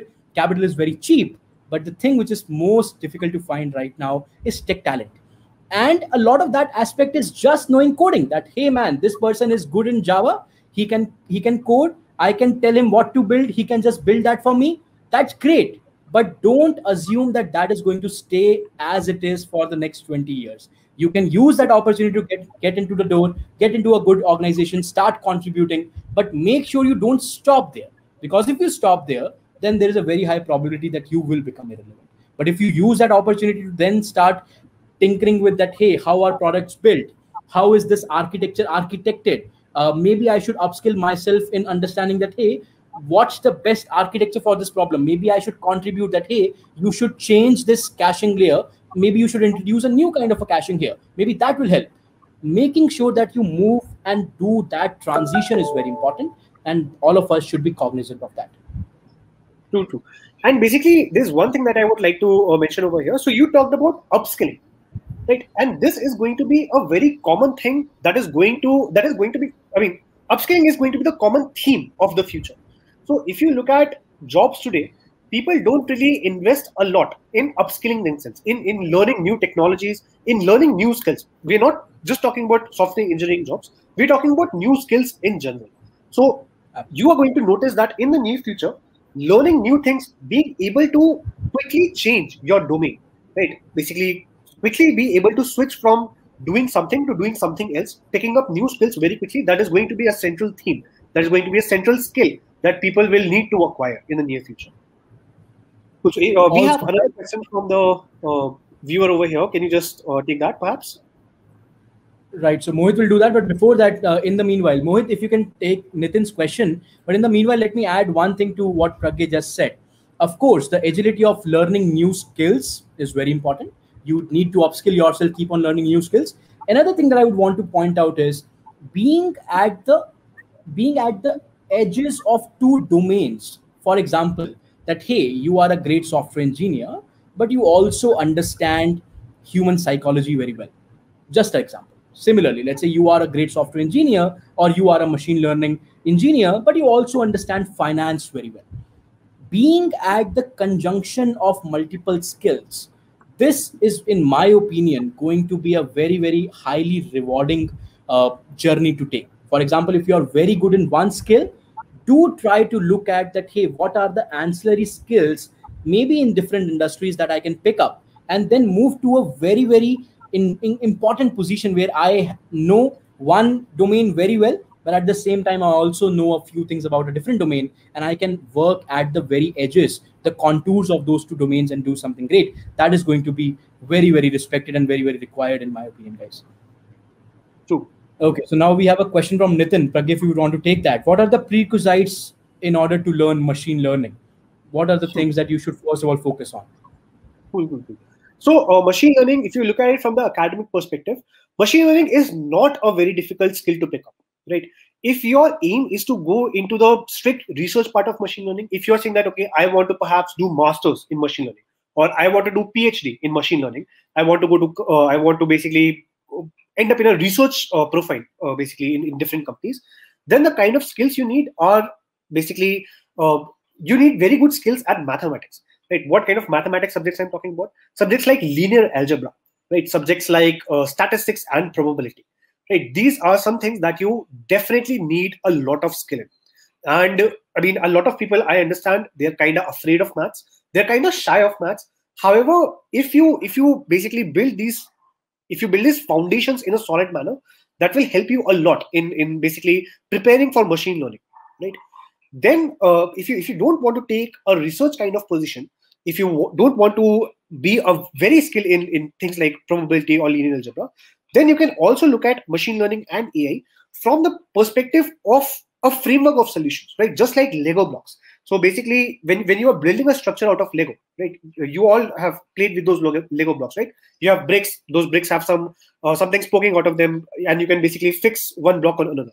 So you can treat AI in a very similar manner. You can take common solutions that are applied to problems, and you can use those common solutions to tackle a bigger problem, right? You can figure out, okay, what solutions or what kind of structure, what kind of organization do I put these different solutions in to solve my bigger, larger problem. So if you look at it from the academic perspective, you can take either of those channels. You can either become very good at things like linear algebra, mathematics, statistics, and probability, and then start learning about the basics of machine learning, things like linear regression, things like what SVMs are, right? Things like different kind of problems are, things like what probabilistic models are. Or you can take the other approach and you can start learning different ways that people are applying these different models to different problems. So Absolutely. Diving more into that, perhaps. So I mean, if you're interested, if you're truly interested in learning more about machine learning, in getting the foot into machine learning, then we also have this introduction to data science course. It's a free course that will be available on YouTube, and that will be starting from next week. So if you are interested in getting your foot into this, then I would strongly recommend that you try to do that. Right? There's nothing to lose. It's a free course, and I mean, we'll try to make sure that the skills that you learn in that course are the skills that are actually going to matter in the near future. Okay? Absolutely, absolutely. Just to add one thing here, guys. So as Pragya said that, hey, linear algebra, understanding probabilistical models, these concepts of maths are very, very important for you to become a good machine learning engineer. And some of you, as he said, that are shying away from maths, that, hey, this is too abstract for me, I would not be able to understand this, maybe I should not pursue that. Let me tell you one thing, guys. There is a big static friction there, that it looks very difficult at the very beginning. When, for example, if you're starting with linear algebra for the first time, you will feel that it is very difficult. It is difficult, to be honest. But then if you spend enough time, actually this is true for almost all the skills, but for linear algebra, I'm speaking from experience. After a couple of weeks or a month or a two, when you start appreciating things and when you are able to identify unstated patterns, then you're able to identify and understand things at a intuitive dimension, things become very simple. So if you are scared of linear algebra today, my advice would be, please try to invest, let's say, a month at least on it. And after that, there is a big probability that you will start finding it a lot more intuitive, and you will feel that, hey, you can do that. From the outset, it may look very difficult. For the first few weeks, it will look difficult, but do give it a try. In my opinion, having a good grasp of these basic mathematical concepts is very, very important for a machine learning engineer, irrespective of what you want to do. Of course, the degree of your understanding may vary if you want to do research, or if you just want to play and play and tweak these things to build a solution to it. But I would say that understanding these things, in my opinion, is very, very important. So should not shy away from it. Invest time. You will be able to do a lot better with time. That's my suggestion. In fact, I would like to say something even more stronger at this point. So, I truly believe this fact that if you are weak at mathematics, or if you are scared of mathematics, it is not your fault. The fault is of your teacher, whoever taught you that particular subject. Right? If you're weak at mathematics, if you're weak at logic, then most likely you have not had good teachers in your life. Now, it's okay, right? Not everyone is fortunate to have enjoyed the support of the best teachers. I personally, I have done my education from both a third tier college in India and the best college in India. So I'm speaking from experience. I have perspective of both the sides.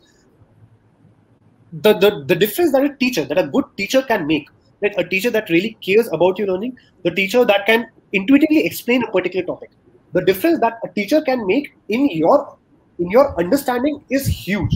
Okay? So if you are feeling shy of mathematics, what I would like to say is, don't give up just yet. Just try out some other resources. Just try out some better resources. There's a lot of resources. I mean, free open resources like ocw.mit.edu, right? MIT's open course sphere.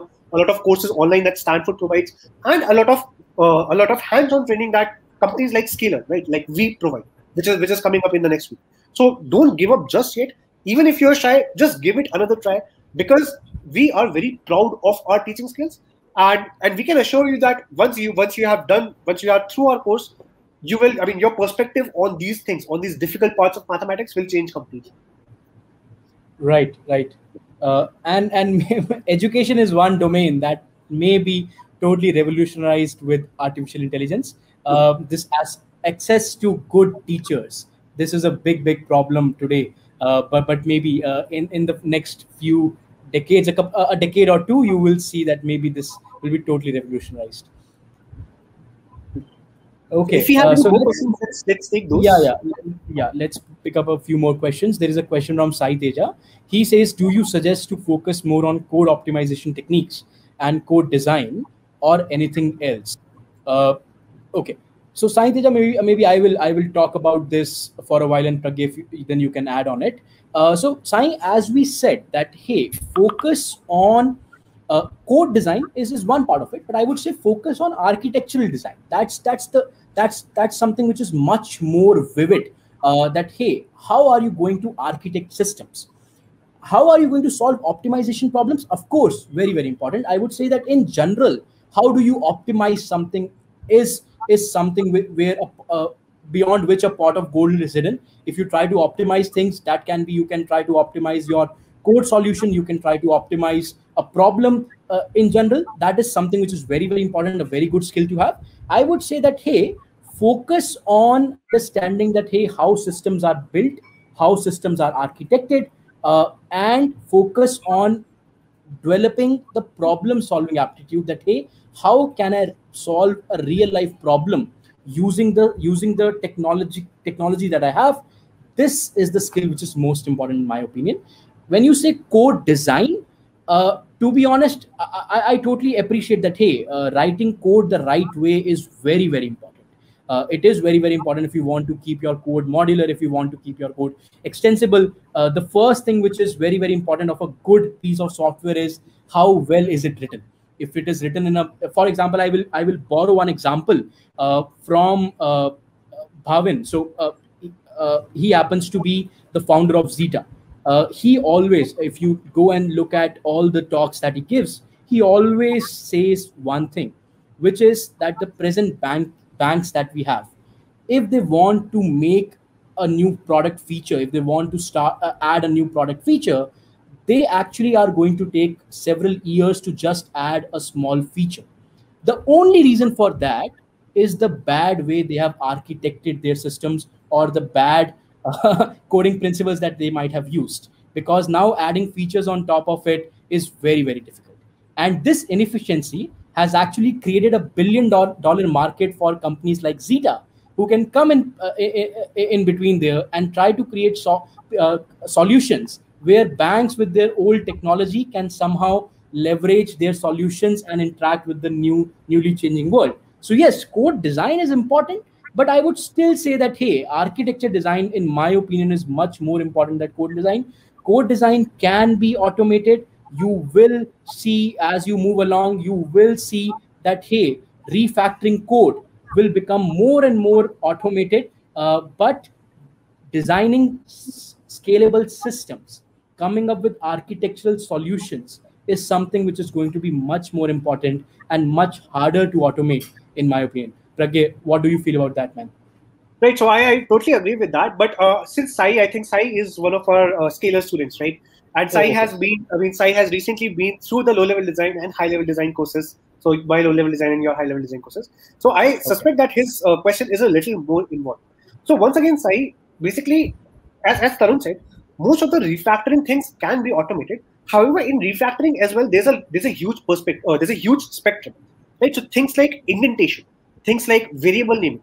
Nowadays, if you're using a modern IDE, you almost never care about indentation, right? The IDE automatically indents the code. So those are the skills that you're not supposed to learn. The skills that you're supposed to learn in design, in even low-level design, are breaking down a problem, right? Taking a problem, collecting the requirements, figuring out how to design the solution for that problem, right? Learning the design patterns, learning the large-scale architecture, or learning the different ways, looking at the different case studies of how different companies have implemented their architectures. Those are the kind of skills that you have to learn. Similarly, skills like understanding data structures and algorithms, right? Because those skills are central to your problem-solving skills. Those skills are the things that are going to be important for you. Learning things like, okay, am I very good at Spring Boot? Am I very good at .NET? Am I very good at JavaScript? Those are the skills that are less relevant to you. And as time moves forwards, these things, these frameworks, these technologies, they are going to be phased out eventually, right? They are going to become irrelevant. The problem solving is going to remain forever, basically. Absolutely. Okay, so there is a question from Gaurav, and that happens to be a very, very interesting question. He says that he has read some articles which says that AI can be very dangerous as well. How companies are taking care of bad aspects of AI so that this awesome evolutionary change due to AI does not end up misusing the technology. So yeah, that's a very, very interesting point. Pragya, would you want to take lead on that? Yes, definitely. So first of all, what I would like to say is that yes, the picture is not all rosy, right? We are not here to paint the utopia over here. AI, like with any technology, AI gives us a lot of benefits, but it also comes with very significant risks. And since AI has the potential of being one of the most powerful technologies, the risks are also very significant. Okay, so let's go back to the invention of AI, right? So perhaps the first artificial intelligence system that was theorized was by Claude Shannon, right? So I'm sure that all of you have heard of that person, the father of information technology.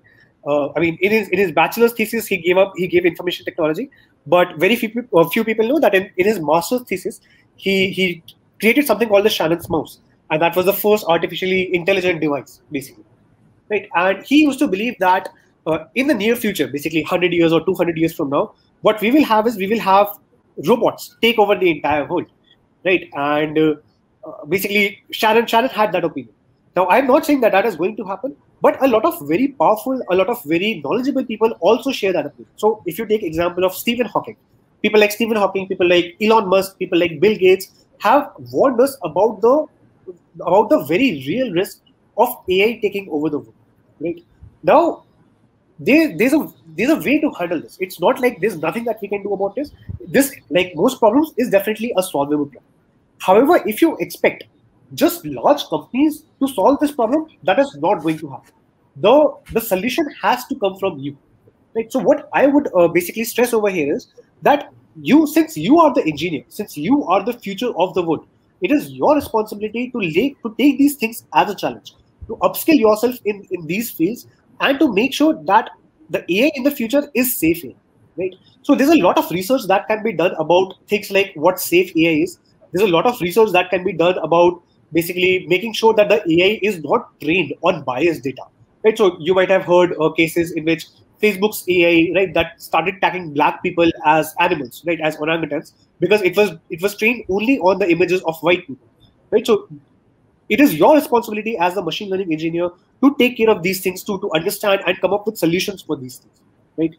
Apart from that, there is also a lot of research that can be done in how to best apply AI in the large scale society. So as we understand that, if you look at any particular technology, whenever a new technology comes into the picture, it only increases the distance between the poor and the rich, right? So this income gap, this disparity between the powerful and the less powerful, this only increases because of a new technology, and that is a very real concern with AI as well, right? So if you look at billionaires, if you look at large scale companies that are using AI to basically remove out any competition, right? There's also a very real risk of AI being weaponized. So if you see nowadays, there's companies like Boston Dynamics, there's several other companies that are basically trying to automate killing machines, right? So that is a very, very real risk of AI.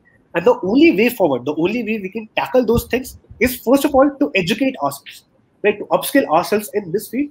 And secondly, to be more vocal, right? To actually bring ourselves into these fields and basically shape the future ourselves. So yes, that is kind of what I think. Yes. Right, Pragya, I would just want to add a couple of more points here, which I feel are very near term. Matlab, we can actually see those things happening in a very short duration of time, and maybe we are already seeing those things happening. And this is a very interesting conversation. So I will maybe just take 5 minutes to discuss a few things here. So first of all, guys, the point that Pragya said that, hey, with new technologies, one unintended consequence of a new technology may be that your bar to entry increases a lot. Let's talk about that a bit. For example, if you want to come up with a new Google Maps today, will you be able to do that easily? The answer is no. It's very difficult. The point is that the amount of data that Google has accumulated, it has set a very high bar of entry for new solutions to emerge or new competition to emerge. And to be honest, from a very structural point of view, any domain where there is no competition, we are headed in the wrong direction. Similarly, let's talk more about that. For example, Amazon today has so much information about what are the things that we really would want to buy, what are the things that the market wants. Now, if I come up with a new product today, which is very interesting, I would want to use Amazon's distribution to be able to reach out to the masses. Now, Amazon can very easily, and it is what it's actually doing, unfortunately, it is very easy for them to copy my idea to create a clone product and to use their distribution to now actually sell that at a much cheaper price now and just gobble me up so that there is no competition.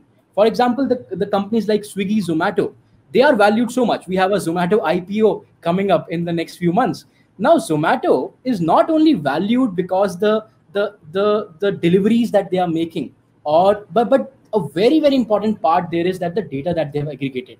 Zomato would know that, hey, if I want to sell kadhi chawal in Delhi, what's the best price to sell kadhi chawal in Delhi for? What is the best time where people are actually going to order a lot of kadhi chawals? What happens in different seasons? What happens in different parts of the city? What's happened in different times of the day? Now that data is invaluable, right? And this actually increases the bar to entry. For example, tomorrow, if I want to open my own restaurant, or if I don't want to open my restaurant, I already have a restaurant. Now it becomes very difficult for me to compete with a company like Zomato or Swiggy, because they can actually use that data, leverage that, and come up with a new cloud kitchen tomorrow, which will perform much better than me because they have access to a lot more data. Now, what I'm trying to say here is that a very real risk is that the barrier to entry may increase significantly. The companies that are already powerful may become significantly more powerful, and the others may actually be left out of they do not have the possibility of competing and coming up with ingenious ideas. That is one thing that I fear the most about. And this is not only for AI, this is actually for any new technology that comes up. But this is one thing that I really fear about. Another thing that I would also want to talk about is the information warfare that is happening. So now, guys, if you appreciate, all of us have our own social media presence, right? And the main source of our news happens to be social media today. I hope everybody agrees to that. Nobody now, very few of us actually read newspapers today. Our news actually comes from our social media. Now, try to imagine, try to understand that what we are essentially doing, we are exposing ourselves to the possibility of an information warfare. Now, if in my echo chamber of my social media, I only see the news that somebody else wants me to see, do you understand that you can actually change the way a society thinks? You can change the way a group of people think, and maybe hide the things that would have mattered to them and only show them the things that you would want to show them. So this information warfare, you would have heard about companies like Cambridge Analytica. So this is a company which actually helped different political parties throughout the world, trying to tailor make their reach, their outreach to potential voters. Now this, what they do is they would want to hide all the negative things about a particular candidate that you would not want to show to a particular set of people, and only amplify the messages that are very heartening for that group of people to see. So what you can essentially do is, so essentially, just one more minute I will take, and then we can move to the next question here. So if you think about politics, in all honesty, politics or governance is a monkey balancing activity. There is no easy way out. You can't come up with a new scheme which is going to make every single person happy. Now, if you come up with a new bill, you come up with a new law, there is bound to be one segment of people who will be happy about it, and there is bound to be another segment of people who will not be happy about it. Politics is all about monkey balancing. Now, if you leverage this information warfare, what you can do is everybody will have you can put anybody on a spectrum and say that, hey, these are the things that I like about him, these are the things that I don't like about him. Now, what with information warfare you can do, you can only expose the things that somebody would like about you, and just make them totally not, they would not even know about the possible downsides that you actually come up with. So this is very interesting and a very important field. The first thing that we should do is to make ourselves cognizant. That is, before making our very strong beliefs about something just because of a few articles that we read online, first thing that we need to do to fight this is to be cognizant of the fact that, hey, maybe our source of information is biased. Maybe we don't have the full picture in front of us. So it's very important for us to first of all absorb everything and only then try to make opinions. So this is the first thing that we should do. Be cognizant of the possible effects that technology can bring with itself. Yeah. Okay. So not very sure if that was very boring to a lot of you, but I just wanted to share that because that is very important for us to be cognizant of. Okay. So now there is a question from Suraj. He says, difference between a machine learning engineer and a data scientist. How do these two roles differ from each other? Right. So, I mean, there's not a lot of difference between these two roles. And in fact, if you look at most companies, they don't really care about the title, right? They don't really care about the title either. So, from the, I mean, there's a lot of gray area in these things, and there's not a clear delineation. However, traditionally, if you look at the data science role is more about looking at data and simply making inferences manually from the data. So, for example, imagine that you are part of a fintech company, right? You're dealing with a company like DE Shaw, and what DE Shaw does is basically it takes investments from different investors, from large scale investors, and DE Shaw figures out that, okay, what are the best companies to invest into, right? Best equity companies, best different types of stocks to invest into to give the best return to their investors. Now, if you're an analyst, if you're a data analyst with DE Shaw, your job is mostly looking at a lot of data about these companies, looking at the past performances of these companies, and coming up with predictions that, okay, this is how the company is going to perform, right? That is the job of a data scientist, looking at data yourself and coming up with inferences. The job of a machine learning engineer is primarily to take this and automate this completely. Okay, the job of a machine learning engineer is not to say that, okay, given this data, what are the inferences I can make? The job of the machine learning engineer is to say that, okay, given this data, what algorithm can I apply on it, right? So that the algorithm does the job of the data scientist for me. Okay. Now, as you can imagine, both these jobs have a lot of overlap between them. Right? If you are a good data scientist, it is very likely that you are also a good machine learning engineer. Similarly, if you're a good machine learning engineer, it is very likely that you are good at making those data inferences yourself. Right? So there's a lot of overlap, and mostly the companies don't really care about whether you are diving into a data science profile or whether you are diving into a machine learning profile. So what you should focus on is learning the basics of machine learning and data science. You should learn the basics of probability, the basics of this machine learning theory. You should not really focus on what the exact job title is, because those job titles are very meaningless and they are very flexible in the current world. Cool. So yeah. Yeah, just one thing there, Pragya. Of course, there is a lot of overlap between these two job titles. But one thing that I've noticed after looking at multiple job openings and multiple job offerings, I have noticed that companies usually give the title machine learning engineer to folks who are much more heavier on implementation. They would be much more, their job role will involve a lot more implementation, versus people who actually call themselves data scientists are usually folks who would want to just build models and then give those models to somebody else to actually implement.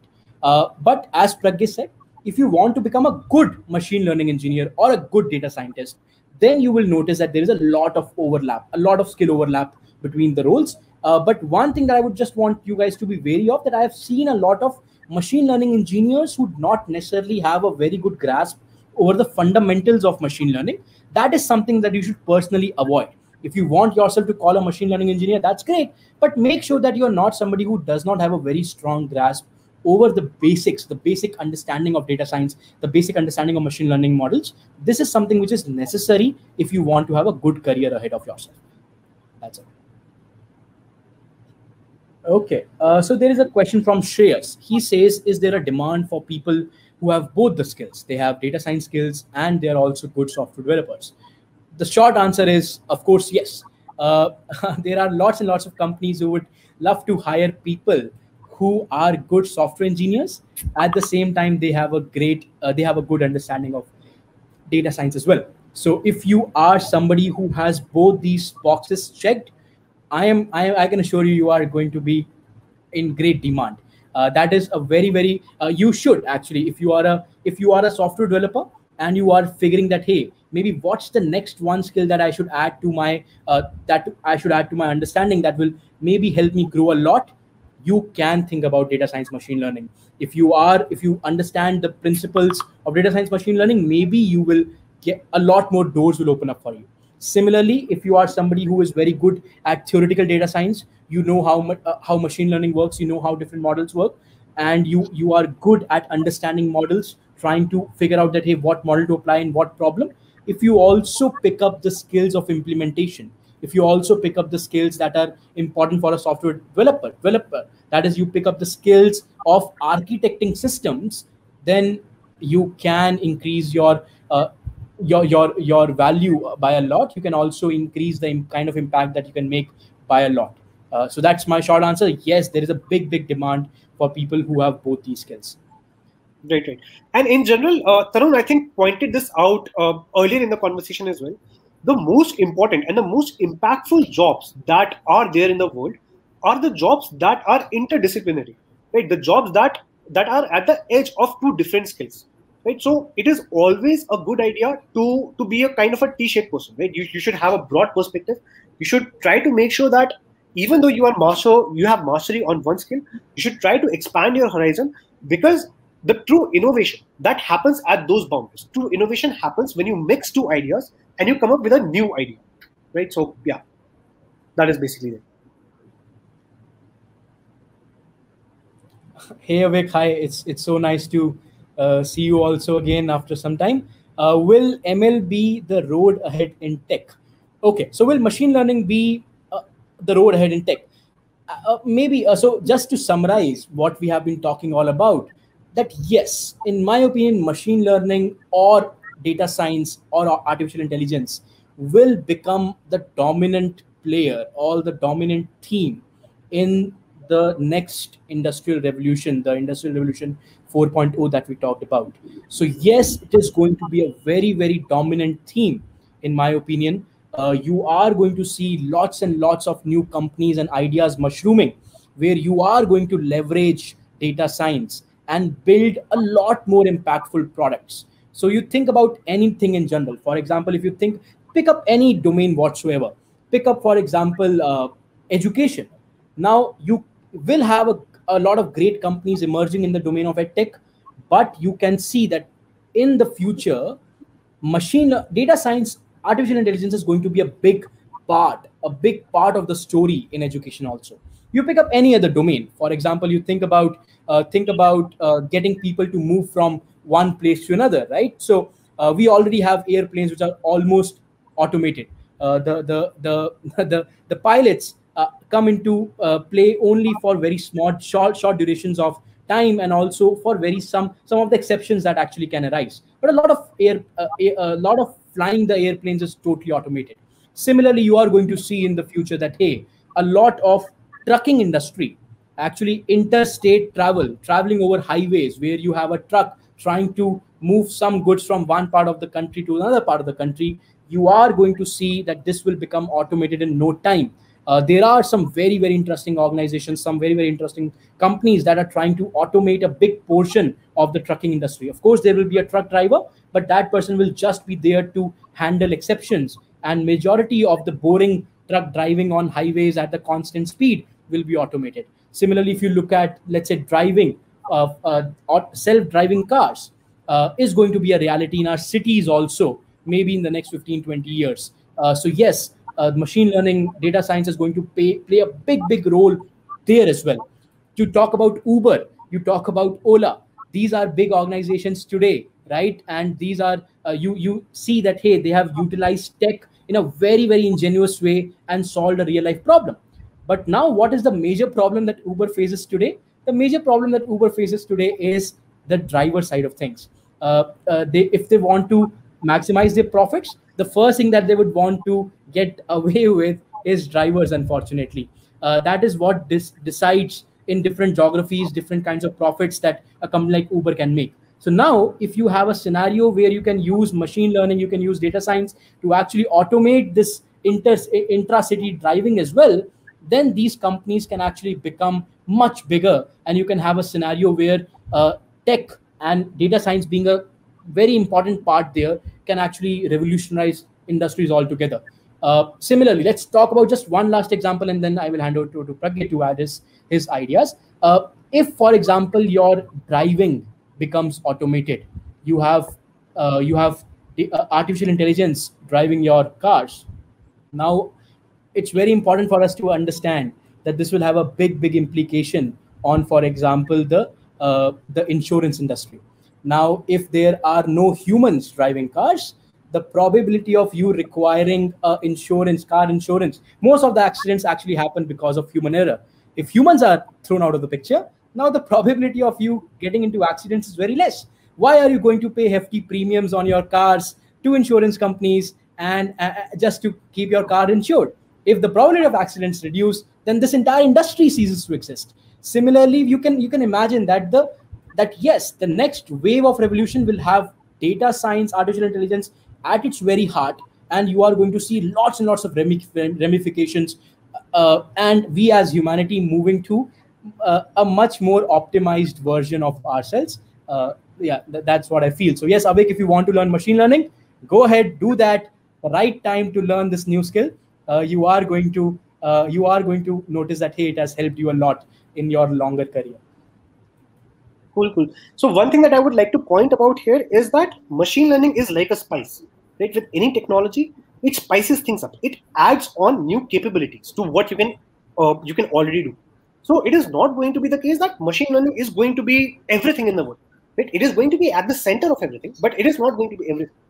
What you have to understand is that the future is going to be, everything in the world is going to involve a bit of machine learning. However, the domains are still going to remain valid, right? So what you should focus on is learning how to apply these skills of machine learning, right? This technology of machine learning in different domains. And that is true with any emerging technology, be it machine learning, be it something like blockchain, be it something like quantum computing. What you have to understand is how these technologies work, and you have to get that understanding so that you can know how to apply these technologies in different problem domains. Okay, so the point over here is that machine learning is a theme. It is going to spice up everything. It is not the entirety of the world. Okay, cool.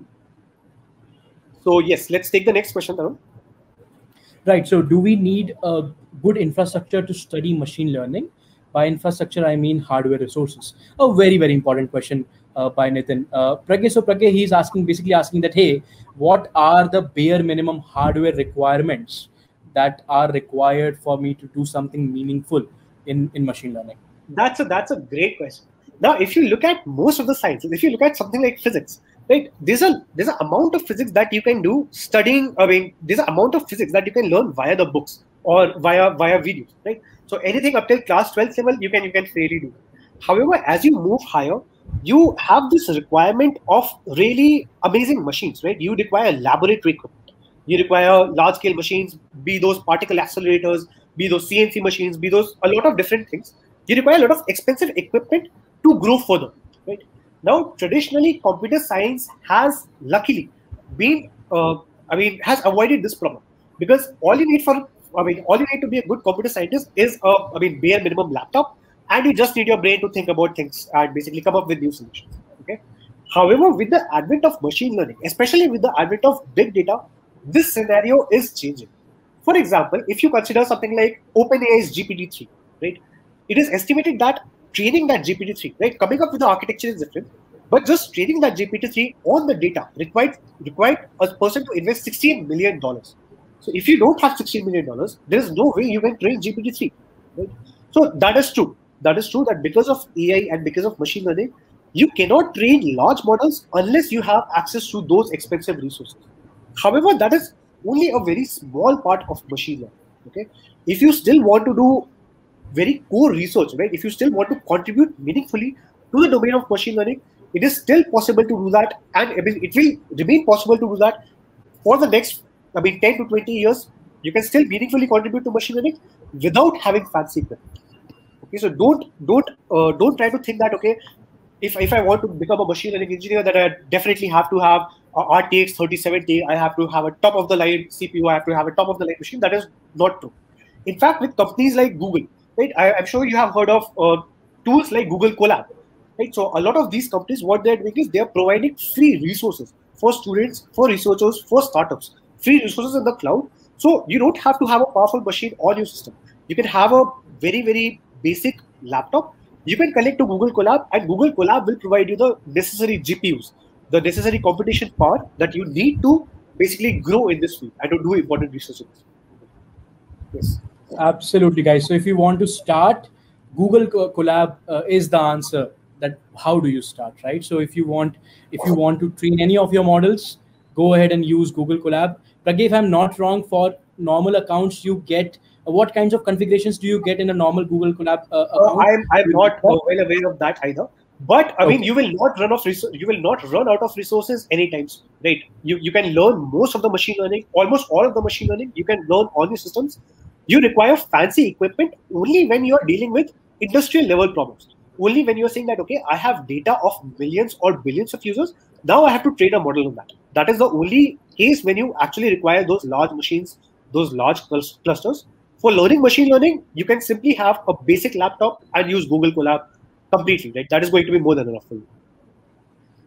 Okay, guys. So it's 6:30. We will just pick up one more question now, and then we'll end the session. Let's look at the last question. Do we have any more questions? Okay, there's a question from Hari. He says, what are the chances of a bot gonna have emotions and become biased? Okay, so what is the probability of your AI become biased? We have talked a bit about that already, but yeah. Hey Pragya, would you want to add on to that? Yes. So I mean, there's a lot of debate around this area. Frankly, from my perspective, I am a firm believer in the fact that everything that humans do, it can be automated, right? So you can totally have a bot which shows emotions. Now, I'm not talking about the big picture. I'm not talking about the philosophical things over here. I'm not talking about whether the bot will have free will or whether the bot will actually be conscious. I don't care about any of those things. What I am saying that the bot will at least be able to mimic human emotions. Right? That is a very real possibility, and that is going to come soon enough. Right? 20 years down the line, that is going to be a reality. Okay. Now, what are you going to do with this bot? Are you going to take a bot like that, and are you going to put that bot in charge of important decisions? Right? That is not likely a scenario, right? Why would you do that? We already have seen that humans make a lot of errors, so it is not a very big, it is not a very, it is not a very likely scenario that we will have an emotional bot be in charge of important decisions, right? Be in charge of important governance or political decisions. So, once again, taking your question, having a bot that has emotions is a very real situation, but that is not going to be a big problem for us because you won't have that bot in important decision-making places. Okay. Right. So of course, your artificial intelligence can become biased because just by the kind of model you build, your models can always be biased. Pragya gave an example where some machine learning model of Facebook was not identifying people of one particular color as people, which is of course your systems can be biased because of the kind of data you feed that to.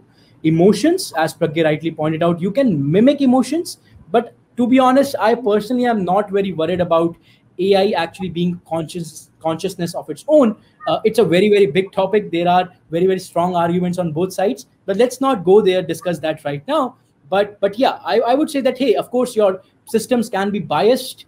You can also mimic emotions to some extent, but that's not the most worrisome aspect here. But yes, how to make sure that your systems are not biased, that is important, and we should be cognizant of that, and we should take efforts to ensure that the systems do not get biased, because it's very easy, right? So you can always have a sampling bias, and the patterns that you show can always be biased, and your machine as a result will always end up being biased. But yeah, and the only way of making sure that that does not happen is to take action, right? Don't let your future be dependent on what other people do. Upskill yourself in these areas, right? Be vocal about these things, learn these things, and take action yourself. Shape your own future. That is kind of the summary of this talk, basically. Make sense. Make sure that you have a seat on the table, and to get the seat on the table, make sure that you are upskilled enough. So yeah, that's a very nice way to summarize the session. That yes, it's important to maybe try to upskill yourself in these domains, and then so that you can also have a say in what happens with your future. Just one reminder, guys, we are starting with a course on machine learning and data science at Scalar Academy YouTube channel from next week. If you are interested, feel free to join us in that course. It's going to be a totally free course where we are going to take you through the basics and help you become better at machine learning data science. And if you have any questions, feel free to write to us. You can also connect to us on LinkedIn. My name is Tan Malhotra. Pragya was there with me. Thanks a lot, everybody, for joining in. Hope to see you guys again pretty soon. Bye-bye. Have a nice day, guys. Bye-bye.